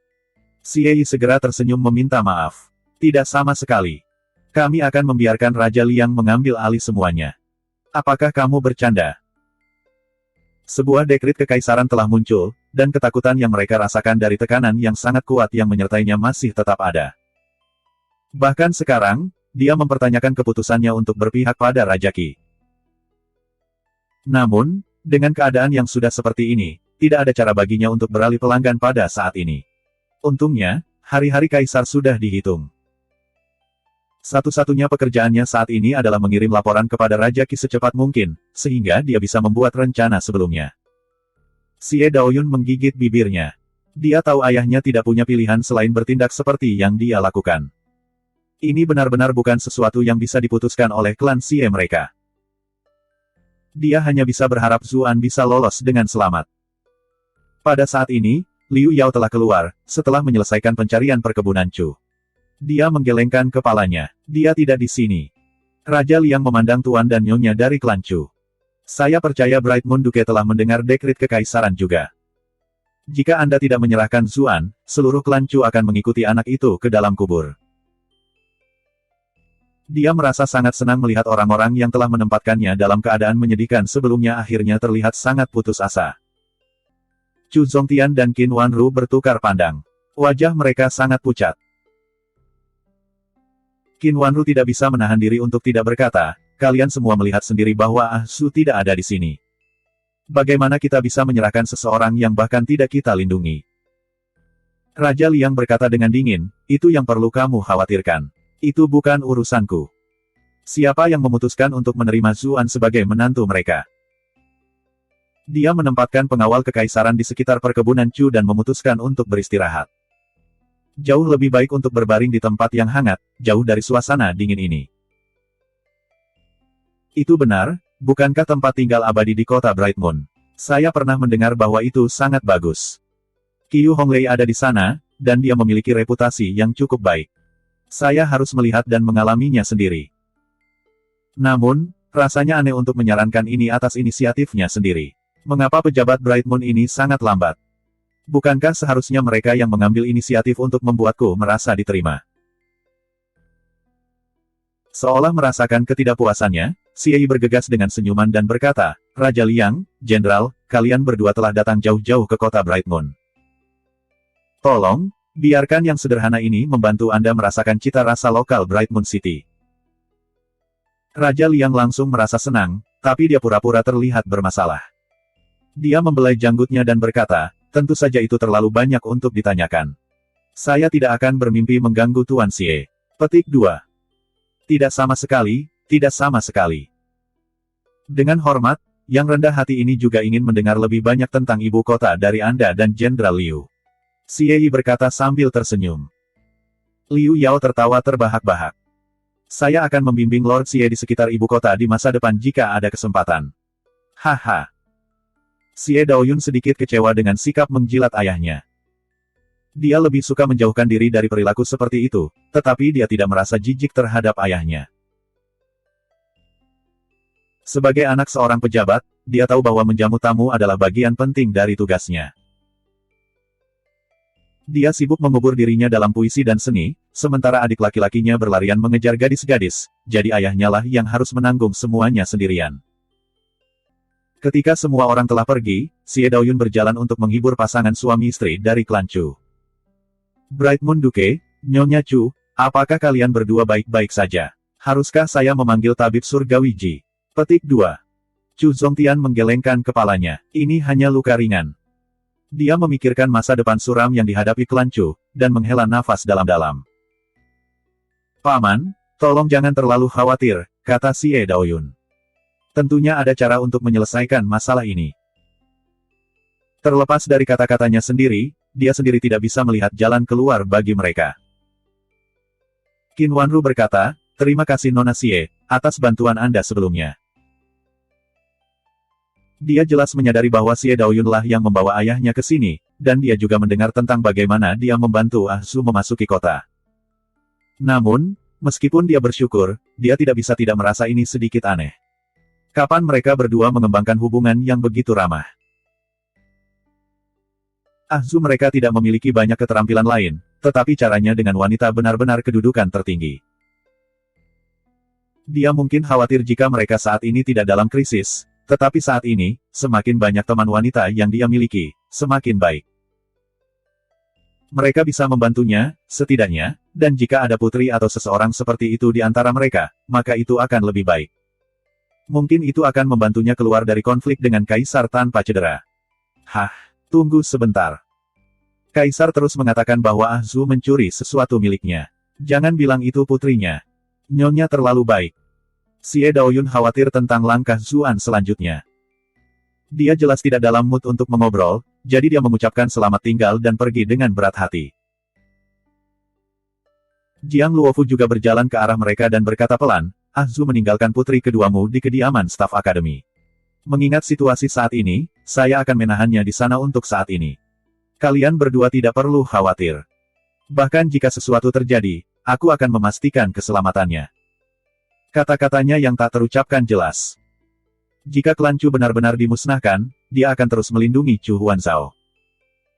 Rasa syukur bersinar di mata Chu Zongtian dan istrinya. Terima kasih, kepala sekolah.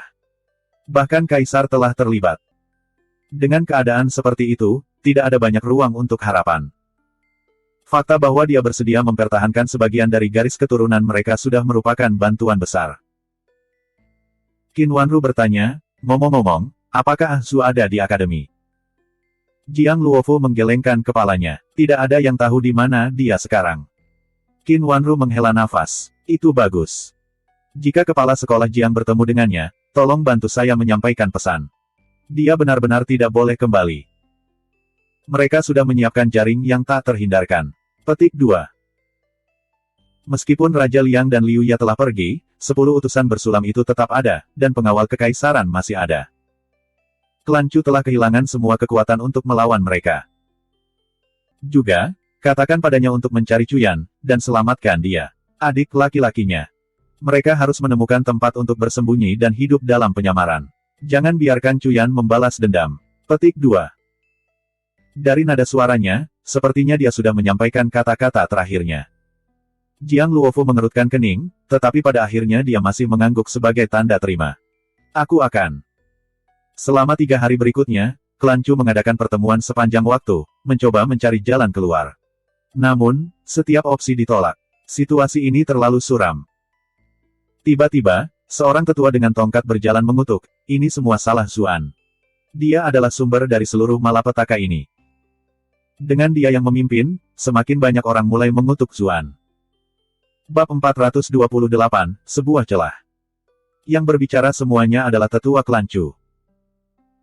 Meskipun mereka sendiri tidak terlalu terampil, mereka menduduki stasiun dengan senioritas tinggi tanpa memiliki tugas apapun terhadap klan Chu. Saya setuju. Klan belum mengalami momen damai sejak Zuan bergabung. Petik 2. Keputusan Master Klan untuk membawanya ke klan terlalu lalai. Qin Wanru mengerutkan kening, jelas tidak senang dengan cara semua orang mengkritik Zuan. Dia bangkit dan berteriak, klan Chu kita pasti sudah hancur jika bukan karena Zuan. Kalian semua tidak punya hak untuk mengeluh. Petik 2. Seseorang menggerutu, bukankah kita masih akan dihancurkan sama saja? Kita seharusnya membiarkan tuan kedua Chu berhasil dalam pengambil alihannya. Lagi pula dia juga bagian dari klan Chu. Qin Wanru sangat marah. Apa katamu? Chu Yuepo, dari cabang ketiga, bergegas keluar saat ini untuk melayani sebagai mediator. Kita semua di sini demi klan Chu. Kita harus berpikir tentang bagaimana menghadapi kesulitan saat ini, dan tidak memicu gesekan internal lebih lanjut. Qin Wanru duduk dengan gusar. Sayangnya, tidak ada yang bisa menemukan ide bagus, bahkan setelah diskusi panjang. Sementara mereka semua putus asa, Chu Yuepo berdiri dan berkata, aku sebenarnya sudah memikirkan jalan keluar. Saya hanya tidak tahu apakah saya harus membaginya dengan semua orang. Kenapa kamu masih bermain-main dengan ketegangan? Chu Zongtian berkata dengan tidak sabar. Cepat dan katakan. Saya khawatir saya akan membuat marah Tuan dan Nyonya, kata Chu Yuepo ragu-ragu. Yang lain segera menjadi tidak sabar juga. Tuan ketiga, kapan kamu menjadi pelin-pelan? Qin Wanru mendengus juga. Mengapa kita harus marah jika itu benar-benar akan membantu klan Chu kita? Karena didorong, Chu Yuepo akhirnya berkata, saya melihat celah dalam dekret kekaisaran. Kita dapat. Qin Wanru langsung berdiri. Tidak mungkin. Saya tidak akan setuju dengan itu. Petik 2. Chu Zongtian menimpali juga. Memang. Ah Zu telah memberikan kontribusi besar untuk klan Chu kami. Bagaimana kita bisa memperlakukannya seperti ini? Chu Yuepo menghela nafas. Saya tahu bahwa ini tampaknya sedikit tidak masuk akal, tetapi klan Chu kami berada di ambang kehancuran. Tuan dan Nyonya, sebagai pemimpin klan ini, Anda tidak boleh bertindak begitu emosional. Petik 2. Yang lain mulai menyuarakan persetujuan mereka juga. Ekspresi Chu Zongtian berkedip beberapa kali. Pada akhirnya, dia mengangkat tangannya untuk menghentikan diskusi. Aku tidak akan mengizinkannya. Prinsip pendirian tentara jubah merah klan Chu kami dengan jelas menyatakan bahwa kami tidak akan meninggalkan siapapun. Jika kita melakukan sesuatu seperti ini, maka bahkan orang-orang kita akan memunggungi kita. Ini akan menodai prestise berabad-abad yang telah dikumpulkan oleh klan Chu kita. Dalam keadaan seperti itu, klan Chu tidak akan bertahan lama. Sayang, Qin Wanru sangat tersentuh. Saat itu, dia telah jatuh cinta padanya justru karena betapa jujurnya dia. Dia tidak menyangka dia masih menjadi orang yang sama, bahkan setelah bertahun-tahun. Anggota lainnya saling memandang dengan cemas. Melihat keseriusan nada suaranya, mereka bingung bagaimana cara membujuknya. Chu Yuepo sekali lagi adalah orang yang bereaksi paling cepat. Dia segera berkata, Tuan dan Nyonya, Anda salah paham. Meskipun sepertinya kita meninggalkan Zuan di permukaan, kita sebenarnya menyelamatkannya. Chu Zongtian mengerutkan kening. Maksud kamu apa? Chu Yuepo menjelaskan, Tuan, tolong pikirkan tentang itu. Mengapa mereka bersikeras pada tenggat waktu 3 hari ini meskipun mereka tidak menemukan Zuan di perkebunan? Ini, Chu Zongtian terdiam. Qin Wanru mulai merenungkan ini juga. Chu Yuepo melanjutkan, jelas, meskipun sepertinya mereka memaksa kita untuk menyerahkan Zuan, mereka sebenarnya mencoba memaksa Zuan untuk keluar dari persembunyiannya. Mereka menggunakan kita untuk mengancamnya agar bergerak. Chu Zongtian dan Qin Wanru tercengang. Mereka tidak bodoh, tetapi mereka terlalu sibuk dengan semua kekacauan yang berputar-putar di sekitar mereka. Sekarang setelah diangkat, mereka dengan cepat menyadari bahwa ini memang masalahnya. Mereka berdua memasuki diskusi singkat, dan Qin Wanru adalah orang pertama yang berbicara dengan mereka. Baik, kami akan melakukan seperti yang kamu sarankan. 3 hari berlalu dengan cepat. Berbagai kekuatan kota Bright Moon berkumpul di dekat perkebunan Chu untuk melihat bagaimana situasinya. Bahkan orang-orang biasa bergegas, ditarik oleh keributan. Meskipun klan Chu menikmati reputasi yang baik, kebanyakan orang biasa dengan cepat bersukacita ketika bencana menimpa mereka yang lebih kaya dan lebih kuat dari mereka. Tidak ada yang peduli untuk melihat alasan di balik itu semua, meskipun, mengingat kemampuan mereka, kecil kemungkinan mereka bisa mengetahui kebenarannya. Zuan mengenakan salah satu topeng yang diambilnya dari Chen Xuan dan berbaur dengan kerumunan. Tidak lama kemudian, Raja Liang dan Liu Yao memimpin sekelompok bawahan yang mengintimidasi ke dalam perkebunan Chu. Di belakang mereka datang beberapa pria yang membawa meja dengan tempat dupa. Raja Liang berdeham, dan kemudian dia berkata, tongkat dupa ini hampir habis terbakar. Tenggat waktu 3 hari hampir habis, namun kalian semua masih belum menyerahkan Zuan. Apakah Anda meminta klan Anda untuk dimusnahkan? Petik 2. Meskipun dia tidak sengaja meninggikan suaranya, kultivasi peringkat masternya memastikan bahwa setiap orang masih bisa mendengar apa yang dia katakan. Dia dalam suasana hati yang buruk beberapa hari terakhir. Dia pergi mengunjungi Immortal Abode dengan harapan yang tinggi untuk ratu pelacur mereka, Qiu Honglei, hanya untuk menemukan bahwa kecantikan itu telah pergi. Gadis-gadis lain masih berkualitas tinggi, tetapi tidak dapat bertemu dengan kecantikan yang telah lama dikagumi ini masih membuatnya merasa frustrasi dan kesal. Meskipun usianya sudah lanjut, dia masih memiliki tangan dan mulut. Itu tidak akan mencegahnya bersenang-senang. Chu Zongtian tidak memperhatikannya. Dia berdiri di panggung yang tinggi dan menyatakan dengan keras, menantu laki-laki yang direkrut dari klan Chu tidak menghargai putri kami setelah menikahinya. Sebaliknya, dia terus-menerus bermain-main dengan wanita di luar. Dia bahkan memiliki hubungan dekat dengan wanita dari rumah bordil, dan ingin menerima seorang ratu pelacur dari Immortal Abode sebagai selir. Ini memicu keributan besar di perkebunan. Dia benar-benar mengabaikan tugasnya sebagai seorang suami. Selain itu, moralitas dan perilakunya dipertanyakan. Itu sebabnya, setelah membahasnya sebagai klan, kami telah menulis pasal-pasal pembatalan pernikahannya dengan putri kami. Sejak saat itu, dia tidak lagi menjadi anggota klan Chu. Mulai sekarang, dia tidak memiliki hubungan dengan klan Chu kita. Keributan besar pecah tepat setelah pengumumannya. Orang-orang biasa jauh lebih tertarik pada perselingkuhan Zuan dengan Ratu Pelacur Immortal Abode. Beberapa orang sudah tahu tentang apa yang terjadi antara Qiu Honglei dan Zuan di Immortal Abode. Mereka tidak pernah berharap untuk pergi sejauh ini, bahkan pernikahan telah dipertimbangkan, dan bahkan lebih mengejutkan bahwa Qiu Honglei adalah orang yang mengambil inisiatif untuk mengunjungi perkebunan Chu. Cek, orang ini benar-benar terlalu serakah. Meskipun dia sudah memiliki Dewi Klan Chu, dia masih belum puas. Dia benar-benar mengejar Qiu Honglei juga. Mereka semua pernah kesal sebelumnya, tetapi seiring berjalannya waktu dan cerita serupa terus bermunculan, mereka mulai mati rasa. Mereka mulai bertanya-tanya apa atribut khusus yang dia miliki yang membuat begitu banyak wanita luar biasa jatuh cinta padanya. Kelopak mata Raja Liang berkedut. Hal terakhir yang dia harapkan adalah gadis yang dia dambakan telah melemparkan dirinya ke Zuan. Seorang udik acak berani mencurinya dariku, seorang raja. Benar-benar tidak masuk akal. Anda telah berhasil mengendalikan Raja Liang untuk 999 poin kemarahan. Zuan mengerutkan kening ketika dia melihat poin rage yang masuk. Bagaimana dia akhirnya memprovokasi pria ini? Dia mengesampingkan masalah itu untuk saat ini, dan menatap Chu Zongtian dengan linglung. Dia tidak pernah menyangka akan mendengar ini, terutama setelah mengambil risiko besar untuk datang ke sini. Jika mereka berada dalam situasi yang berbeda, dia mungkin akan bercanda dan merengek tentang berapa banyak yang telah dia lakukan untuk klan Chu, dan berapa banyak dia berdarah untuk klan Chu, tapi dia tidak bisa membawa dirinya masuk ke suasana hati sama sekali. Dari saat dia menyeberang ke dunia ini, dia selalu tinggal di perkebunan Chu. Meskipun banyak orang di sana memperlakukannya dengan sangat buruk, masih ada Chuyan dan Huan Zhao. Chu Zongtian dan Nyonya Chu memperlakukannya dengan cukup baik juga. Dia mulai secara bertahap memperlakukan klan Chu sebagai rumah aslinya. Dia akan kembali kali ini justru demi klan Chu. Bagaimana dia bisa memprediksi hasil ini? Tepat pada saat ini, suara lembut terdengar di sebelah telinganya. Ah Su, jangan tunjukkan dirimu. Mereka mencoba memancingmu untuk keluar. Zuan tercengang. Dia mencoba melacak sumber suara, dan melihat Qin Wanru melihat ke arahnya.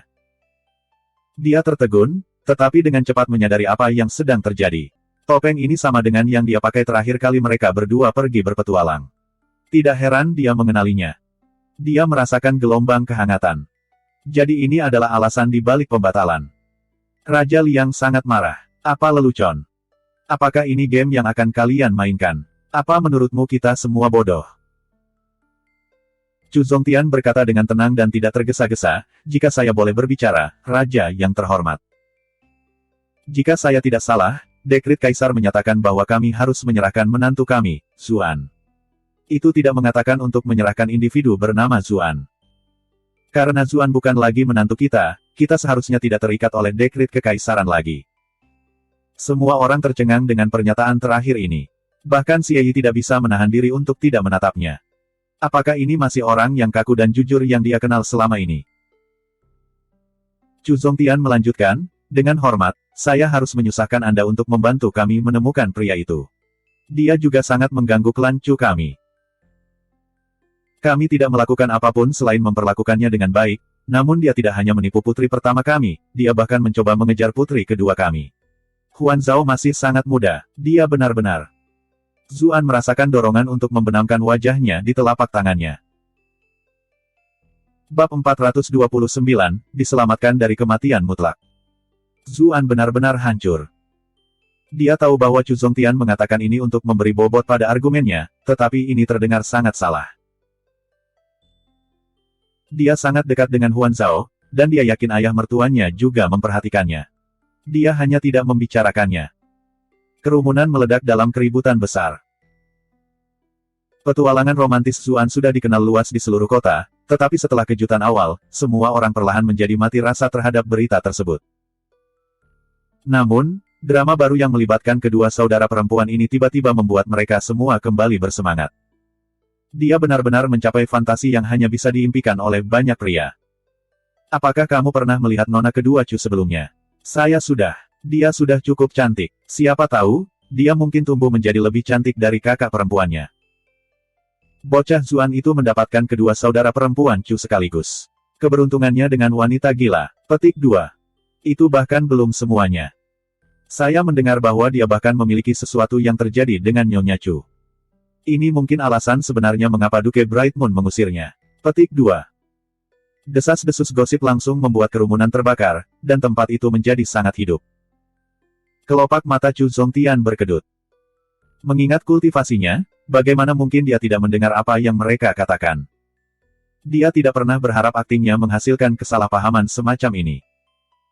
Namun, tidak mungkin dia bisa menjelaskan kebenaran kepada mereka juga. Apakah dia harus bersikeras bahwa Zuan tidak melakukan hal semacam itu dengan istrinya? Siapa yang akan percaya itu? Mereka malah akan menganggapnya sebagai pengakuan tidak langsung, yang akan memperburuk keadaan. Dia merasa sangat dirugikan. Wajah Qin Wanru juga benar-benar merah. Dia juga tidak mengharapkan reaksi seperti itu dari kerumunan. Dia menatap Zuan dengan tatapan tidak senang. Sementara itu, Zuan berseri-seri dengan kegembiraan dari semua poin rage yang dia dapatkan, semuanya disumbangkan oleh orang-orang yang cemburu dan iri. Harap teruskan hal-hal baik datang. Raja Liang dan Liu Yao dengan cepat menyuruh utusan bordir mengeluarkan dekret kekaisaran. Mereka menemukan bahwa itu persis seperti yang diklaim klan Chu, yang mengandung kata-kata, menantu laki-laki, Zuan. Mereka berdua menatap pemimpin utusan bordir dengan kesal. Pemimpin merasa sangat malu. Bagaimanapun, dialah yang mendiktekan dekret kekaisaran. Bagaimana dia bisa mengharapkan celah semacam ini? Pada akhirnya, Raja Liang, rubah tua istana, yang bereaksi dengan cepat. Dia segera mengkritik Chu Zongtian dengan kejam. Kamu berani memainkan permainan kata-katamu dengan dekret kekaisaran. Anda membodohi kedaulatan Anda, hati kejimu harus dihukum. Raja Liang, aku tidak berani menerima gelar yang begitu besar, jawab Chu Zongtian sinis. Kami telah menanggapi paling setia dekret kekaisaran yang mulia. Bagaimana ini bisa dianggap membodohinya? Petik 2. Jiang Luofu, yang tetap diam selama ini, juga angkat bicara. Saya setuju dengan apa yang dikatakan Duke Brightmoon. Banyak orang telah mendengar apa yang dia katakan juga. Karena Zuan bukan lagi menantu dari klan Chu, saya merasa agak tidak dapat diterima bagi Anda untuk menyusahkan klan Chu lebih jauh. Melihat kepala sekolah Jiang memimpin, Xie Yi juga tidak ingin melewatkan kesempatan ini untuk mengungkapkan niat baiknya kepada klan Chu. Pejabat yang rendah hati ini juga berpikir bahwa menginterogasi klan Chu lebih jauh akan sedikit berlebihan. Bagaimana kalau saya meminta petugas pengadilan saya bekerja sama dengan pencarian Zuan sebagai gantinya? Petik 2. Tuan Xie tidak perlu melakukan itu. Bagaimana mungkin Raja Liang buta terhadap pikirannya yang sebenarnya? Kirim petugas pengadilan untuk menangkap Zuan. Siapa yang tahu kemana Zuan kabur sekarang? Bagaimana mereka bisa menangkapnya? Selain itu, bahkan utusan bordir tidak bisa menangkapnya sebelumnya. Apa yang akan dilakukan petugas pengadilannya? Tangkap dia pantatku. Dia mengabaikan Xie Yi, dan mulai mendiskusikan rencana aksi mereka selanjutnya dengan Liu Yao dan pemimpin utusan bordir, Huang Huihong. Liu Yao tertawa. Karena Kaisar mengirim Raja Liang yang terhormat untuk menangani masalah ini, wajar saja jika saya berjanji untuk sepenuhnya mematuhi apapun yang Anda perintahkan dari saya. Raja Liang mengutuknya di dalam hatinya. Kata-kata rubah tua ini terdengar bagus, tetapi yang dia lakukan hanyalah memaksakan semua tanggung jawab masalah ini kepadanya.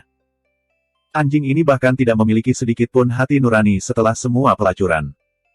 Ahem-ahem, setelah persahabatan yang kita bagi di Immortal Abode. Raja Liang tidak punya pilihan selain melihat ke Huang Huihong. Apa yang dipikirkan Komandan Huang? Huang Huihong berkata dengan nada serius, satu-satunya hal yang saya pedulikan adalah menangkap Zuan dan membawanya kembali. Ini adalah tujuan mutlak yang dipercayakan Kaisar kepadaku.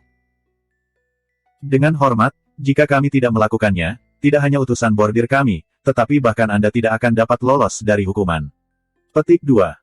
Wajah Raja Liang gelap gulita seperti awan badai. Lanskap batinnya benar-benar kacau. Beberapa saat kemudian, dia akhirnya membuat keputusan. Dia berjalan ke perkebunan Chu lagi dan menyatakan dengan suara keras, karena Zuan bukan lagi menantu klan Chu, saya tidak dapat mengeksekusi seluruh klan sesuai dengan dekret kekaisaran. Namun, berdasarkan tindakan klan Chu, saya menduga mereka mencoba menipu kaisar dan melindungi Zuan. Kaisar akan menjadi orang yang membuat keputusan akhir tentang bagaimana menghadapi mereka. Pria, tangkap semua orang di klan Chu. Kami akan mengawal mereka semua kembali ke ibu kota. Sebagai seseorang dalam faksi kaisar, dia jelas mengerti bahwa kaisar ingin menggunakan kesempatan ini untuk merebut aset klan Chu. Menangkap seluruh klan Chu akan membuka jalan untuk ini dengan baik. Dengan cara ini, bahkan jika dia tidak bisa menangkap Zuan, dia masih bisa mengurangi hukumannya melalui jasa lainnya. Apa? Semua orang di klan Chu panik ketika mereka mendengar ini. Banyak dari mereka bahkan diam-diam mencengkeram senjata mereka. Xie Yi terbatuk dan berkata, Raja yang terhormat, bukankah ini sedikit tidak pantas? Menahan paksa klan Adipati di ibu kota akan menyebabkan pergolakan besar baik di dalam maupun di luar Bright Moon City. Petik 2. Raja Liang berkata dengan dingin, aku akan bertanggung jawab atas konsekuensinya. Dia kemudian melihat anggota klan Chu. Apakah Anda berencana untuk melawan? Apakah Anda ingin utusan bordir mengeluarkan dekret kekaisaran lain? Saya khawatir, dalam kondisi Anda saat ini, kita mungkin bahkan tidak membutuhkan dekret kekaisaran. Jenderal Liu dan aku bisa menangani kalian semua sendiri. Dia sengaja menatap Xie Yi dan Jiang Luofu saat dia mengatakan ini. Kata-kata ini jelas dimaksudkan untuk mereka berdua juga. Benar saja, Xie Yi dan Jiang Luofu sama-sama mengerutkan kening, tetapi tetap diam. Adalah satu hal jika hanya Raja Liang dan Liu Yao, tetapi utusan bersulam dapat bertindak menggantikan putra surgawi. Jika mereka memanggil dekret kekaisaran lain, tidak ada yang bisa menawarkan perlawanan sedikitpun. Dengan perintah yang diberikan, pengawal kekaisaran bergerak untuk menangkap anggota klan Chu. Ratapan dan lolongan terdengar di dalam perkebunan Chu. Istri menangis karena suaminya, anak menangis karena orang tuanya, dan orang tua menangis karena anaknya.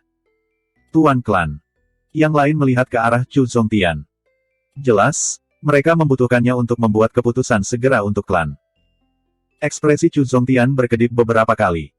Dia memandang istrinya dan melihat dorongan dan kepercayaan di matanya. Dia mengambil napas dalam-dalam, lalu perlahan berkata, nenek moyang klan Chu mendirikan klan ini melalui kemuliaan bela diri. Murid klan Chu selalu mati dalam pertempuran. Tidak pernah ada penerus yang menyerah dan membiarkan diri mereka dibantai.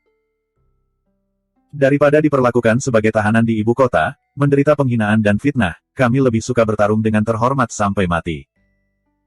Orang-orang dari klan Chu, angkat pedangmu jika kamu bersedia untuk berdiri dan bertarung denganku. Petik 2. Pertarungan, pertarungan, pertarungan. Semua orang di klan Chu menarik senjata mereka. Jelas bahwa tidak ada dari mereka yang ingin dibawa kembali ke ibu kota sebagai penjahat. Raja Liang sangat marah. Apakah kalian semua mencoba melawan? Begitu kata-kata itu keluar dari mulutnya, semua tombak dan bilah pengawal kekaisaran diarahkan ke klan Chu. Orang-orang biasa di sekitarnya semua panik ketika mereka melihat bahwa pertempuran akan segera pecah.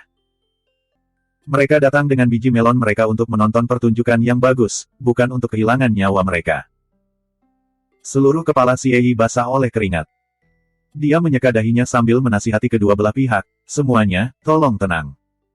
Duke Bright Moon, Raja Liang, tolong jangan terburu-buru. Kepala sekolah Jiang, tolong katakan sesuatu. Jiang Luofu membuka mulutnya, tetapi pada akhirnya dia tidak mengatakan apa-apa. Dia tahu nasib apa yang menunggu klan Chu begitu mereka dikawal ke ibu kota. Dia benar-benar tidak bisa memaksa dirinya untuk mencegah mereka melakukan apa yang ingin mereka lakukan. Namun, mereka yang berada di pihak klan Chu sudah terluka parah. Jika pertempuran terjadi, mereka praktis tidak memiliki peluang untuk menang. Tepat ketika ketegangan akan meledak menjadi konflik terbuka, sebuah suara tiba-tiba berteriak. Tunggu. Mengesampingkan Raja Liang dan anak buahnya untuk saat ini, Jiang Luofu dan seluruh klan Chu semua gemetar saat mereka berbalik ke arah sumber suara. Zuan sudah melepas topengnya sejak lama. Dia perlahan berjalan keluar dari kerumunan. Akulah yang ingin kalian tangkap. Kenapa kamu mengganggu orang lain ini? Petik 2. Su. Qin Wanru sama-sama marah dan cemas ketika dia melihatnya melangkah keluar. Apa gunanya dia keluar sekarang? Dia seharusnya pergi mencari Cucuyan dan menyelamatkan Huan Zhao, dan membawa mereka bersembunyi bersamanya. Zuan melontarkan senyum minta maaf kepada Tuan dan Nyonya Klan Chu. Karena kalian sudah menendangku keluar dari Klan Chu, kamu tidak bisa menyalahkanku karena tidak memperlakukanmu dengan hormat. Dia juga tidak ingin membebani Klan Chu. Itulah mengapa yang terbaik adalah memutuskan semua hubungan sekarang. Dia kemudian melihat ke arah Raja Liang dan yang lainnya. Akulah yang kalian semua inginkan, kan? Datanglah padaku, kalau begitu. Raja Liang tertawa. Aku tidak menyangka kamu memiliki tulang punggung, bocah. Tidak buruk, tidak buruk. Alasan dia memperlakukan Klan Chu seperti ini terutama untuk memaksa Zuan menunjukkan dirinya. Karena dia sudah mencapai tujuannya, tidak perlu menyusahkan Klan Chu lebih jauh. Bagaimanapun, bentrok dengan kepala Klan Chu pasti akan menyebabkan pertumpahan darah yang parah. Sulit untuk memprediksi konsekuensi dari sesuatu seperti itu. Ah Su, daripada membuang hidupmu, kenapa kamu tidak bertarung saja dengan kami? Chu Zongtian tahu bahwa Zuan bisa dengan mudah melarikan diri sebelumnya. Satu-satunya alasan dia muncul adalah karena Klan Chu. Bagaimana mungkin orang seperti dia rela membiarkan Zuan mengorbankan hidupnya untuk mereka? Zuan tersenyum. Aku tidak ada hubungannya dengan Klan Chu lagi, jadi Bright Moon Duke tidak perlu melalui masalah. Selain itu, saya tidak berencana pergi ke kematian saya. Sutra Phoenix Nirvana masih bersamaku. Tidak mungkin Kaisar akan membunuhku sebelum dia mendapatkannya. Bab 430, aku akan naik bersamanya Wit. Sutra Phoenix Nirvana. Ada keributan besar dari kerumunan. Mereka yang melarikan diri berhenti di jalur mereka. Apa itu Sutra Phoenix Nirvana? Banyak yang belum pernah mendengar tentang teknik ini sebelumnya, dan bertanya kepada rekan mereka dengan bingung. Ini adalah manual rahasia ajaib yang seharusnya hanya ada dalam legenda. Dikabarkan bisa memberikan kehidupan abadi. Terlalu banyak orang yang mencari buku pedoman ini dengan harapan memperoleh hidup yang kekal, tetapi tidak seorang pun pernah menemukannya. Siapa tahu Zuan akan memilikinya. Tidak ada kekurangan individu dari klan besar di Bright Moon City, itulah sebabnya berita tentang Phoenix Nirvana Sutra menyebar dengan cepat. Satu hal yang berlaku sejak zaman kuno. Tidak peduli seberapa hebat kultivasi seseorang, dan tidak peduli berapa lama lagi kultivasi seseorang memperpanjang umur seseorang, masih tidak mungkin untuk lepas dari genggaman waktu yang dingin dan mematikan. Seberapa kuat Kaisar saat ini? Dia benar-benar tak tertandingi. Namun, semua orang tahu bahwa dia sudah mendekati batasnya, dan mungkin meninggal kapan saja. Kilauan tiba-tiba bersinar di mata Xie Yi, dan dia menundukkan kepalanya untuk menyembunyikan ekspresinya. Tidak heran Kaisar membuat keributan besar tentang ini. Dia bahkan rela memusnahkan Klan Chu untuk menangkap Zuan. Ini menjelaskan semuanya. Saya harus melaporkan ini kepada Raja Qi sesegera mungkin. Raja Qi telah mampu bersaing dengan Kaisar selama bertahun-tahun karena Kaisar mendekati batasnya. Itulah alasan kesabaran Raja Qi. Waktu ada di pihak mereka. Namun, jika Kaisar memperoleh kehidupan abadi, harapan apa yang tersisa dari faksi mereka? Siapa yang cukup bodoh untuk melawan ahli tak tertandingi yang tidak menua? Ekspresi Xie Yi menjadi lebih buruk dari yang kedua, saat dia merenungkan konsekuensi yang parah. Satu kesalahan, dan seluruh faksi Raja Qi akan hancur. Jiang Luofu menatap Zuan dengan kaget. Bocah ini masih memiliki begitu banyak rahasia padanya. Bakat transenden sudah cukup mengejutkan. Namun, entah bagaimana dia juga memiliki Sutra Phoenix Nirvana. Bahkan dia mulai merasa pusing karena godaan itu. Jika mereka berdua tidak begitu dekat, dia mungkin mencoba mencurinya. Chu Zongtian dan Qin Wanru bertukar pandang. Kejutan dan alarm yang sama tercermin di mata yang lain. Mereka tidak sepenuhnya mengerti mengapa Kaisar akan terus bertindak melawan mereka, terlepas dari aturannya. Mereka berpikir bahwa menangkap Zuan hanyalah sebuah alasan. Mereka sekarang tahu bahwa, dibandingkan dengan nilai Zuan, Klan Chu sebenarnya kurang penting. Mengingat sejarah Klan Chu, mereka juga pernah mendengar tentang Sutra Phoenix Nirvana sebelumnya. Mereka tidak pernah menyangka bahwa Zuan akan menjadi orang yang membawanya. Semua orang mengira Zuan beruntung dan naik status dengan bergabung dengan Klan Chu. Sekarang, sulit untuk mengatakan mana di antara mereka yang lebih signifikan. Mengesampingkan mereka berdua, bahkan Raja Liang dan Liu Yao sangat terkejut. Meskipun mereka bertugas menangkap Zuan, mereka tidak mengetahui situasi yang sebenarnya. Ditinggalkan dalam kegelapan sehubungan dengan motivasi kaisar telah membuat mereka sedikit gelisah, tetapi jelas sekali tentang apa yang terjadi sekarang. Komandan utusan bordir segera meledak dengan marah. Benar-benar memalukan. Mengapa Anda menipu orang-orang dengan kebohongan Anda? Tidak ada sutra Phoenix Nirvana di dunia ini. Anda telah berhasil mengendalikan Huang Huihong untuk 444 poin kemarahan. Mungkin akan lebih baik jika dia tutup mulut. Berbicara dengan cara yang gelisah hanya membuat semua orang percaya bahwa dia memiliki hati nurani yang bersalah. Mereka semua menatap Zuan dengan ekspresi lapar. Mereka semua ingin menangkapnya untuk diri mereka sendiri. Chu Zongtian, pria dengan integritas sempurna itu, sebenarnya sangat licik. Semua orang percaya bahwa klan Chu telah menikahkan Dewi Putri mereka dengan seorang anak yang tidak berguna dari jalanan, tetapi tujuan mereka yang sebenarnya adalah untuk mendapatkan sutra Phoenix Nirvana. Saya akan menikahkan putri saya untuk itu juga jika saya bisa. Zuan menelan ludah saat melihat lautan ekspresi serakah. Dia tidak akan keberatan sama sekali jika itu adalah sekelompok gadis imut, tetapi ditatap oleh sekelompok kakek dengan cara yang menyeramkan agak mengerikan. Dia berdeham dan berkata kepada utusan bordir, tentu. Jika kalian mengatakan saya tidak memilikinya, maka saya tidak memilikinya. Karena saya tidak, bisakah saya pergi? Petik 2. Napas Huang Huihong tertahan. Tentu saja tidak, kami perlu membawamu kembali untuk diinterogasi. Zuan mengangkat bahu. Dia tidak mengatakan apa-apa lagi, tetapi kerumunan di sekitarnya mendesis tidak senang. Mereka jelas mengejek komandan utusan bordir karena bermuka dua. Huang Huihong sangat marah. Dia segera memberi isyarat agar teman-temannya mengepung Zuan. Tangkap dia. Kami membiarkan Anda lolos terakhir kali karena kami ceroboh. Tetapi kami pasti tidak akan membuat kesalahan yang sama lagi. Petik 2. Anda telah berhasil mengendalikan Huang Huihong untuk 583 poin kemarahan. Selama bertahun-tahun bertugas, targetnya akan selalu menyapa utusan bordir dengan kepala tertunduk, dan menunjukkan rasa hormat mutlak ketika mereka ditangkap. Kadang-kadang, satu atau dua orang akan melawan, tetapi mereka akan segera ditahan, dan mata mereka akan dipenuhi ketakutan sepanjang waktu. Namun, Zuan ini tidak hanya tidak takut pada mereka, merekalah yang takut dia akan melakukan trik. Zuan menggelengkan kepalanya. Jangan khawatir, aku tidak akan lari kali ini. Aku akan pergi bersama kalian untuk melihat kaisar. Petik 2. Semua orang terkejut ketika mereka mendengar ini. Wajah Huang Huihong menjadi gelap. Permainan apa yang kamu mainkan? Dia mungkin akan mempercayainya jika dia adalah orang lain, tetapi anak ini sepertinya bukan tipe orang yang akan melakukan ini. Zuan tersenyum. Apa yang salah? Aku berdiri di sini. Mungkinkah utusan bordir yang mulia itu bahkan tidak berani menangkapku? Chu Zongtian dan Qin Wanru sama-sama mengiriminya transmisi Qi yang mendesak. Ah Su, apa yang kamu lakukan? Gunakan kesempatan ini untuk kabur.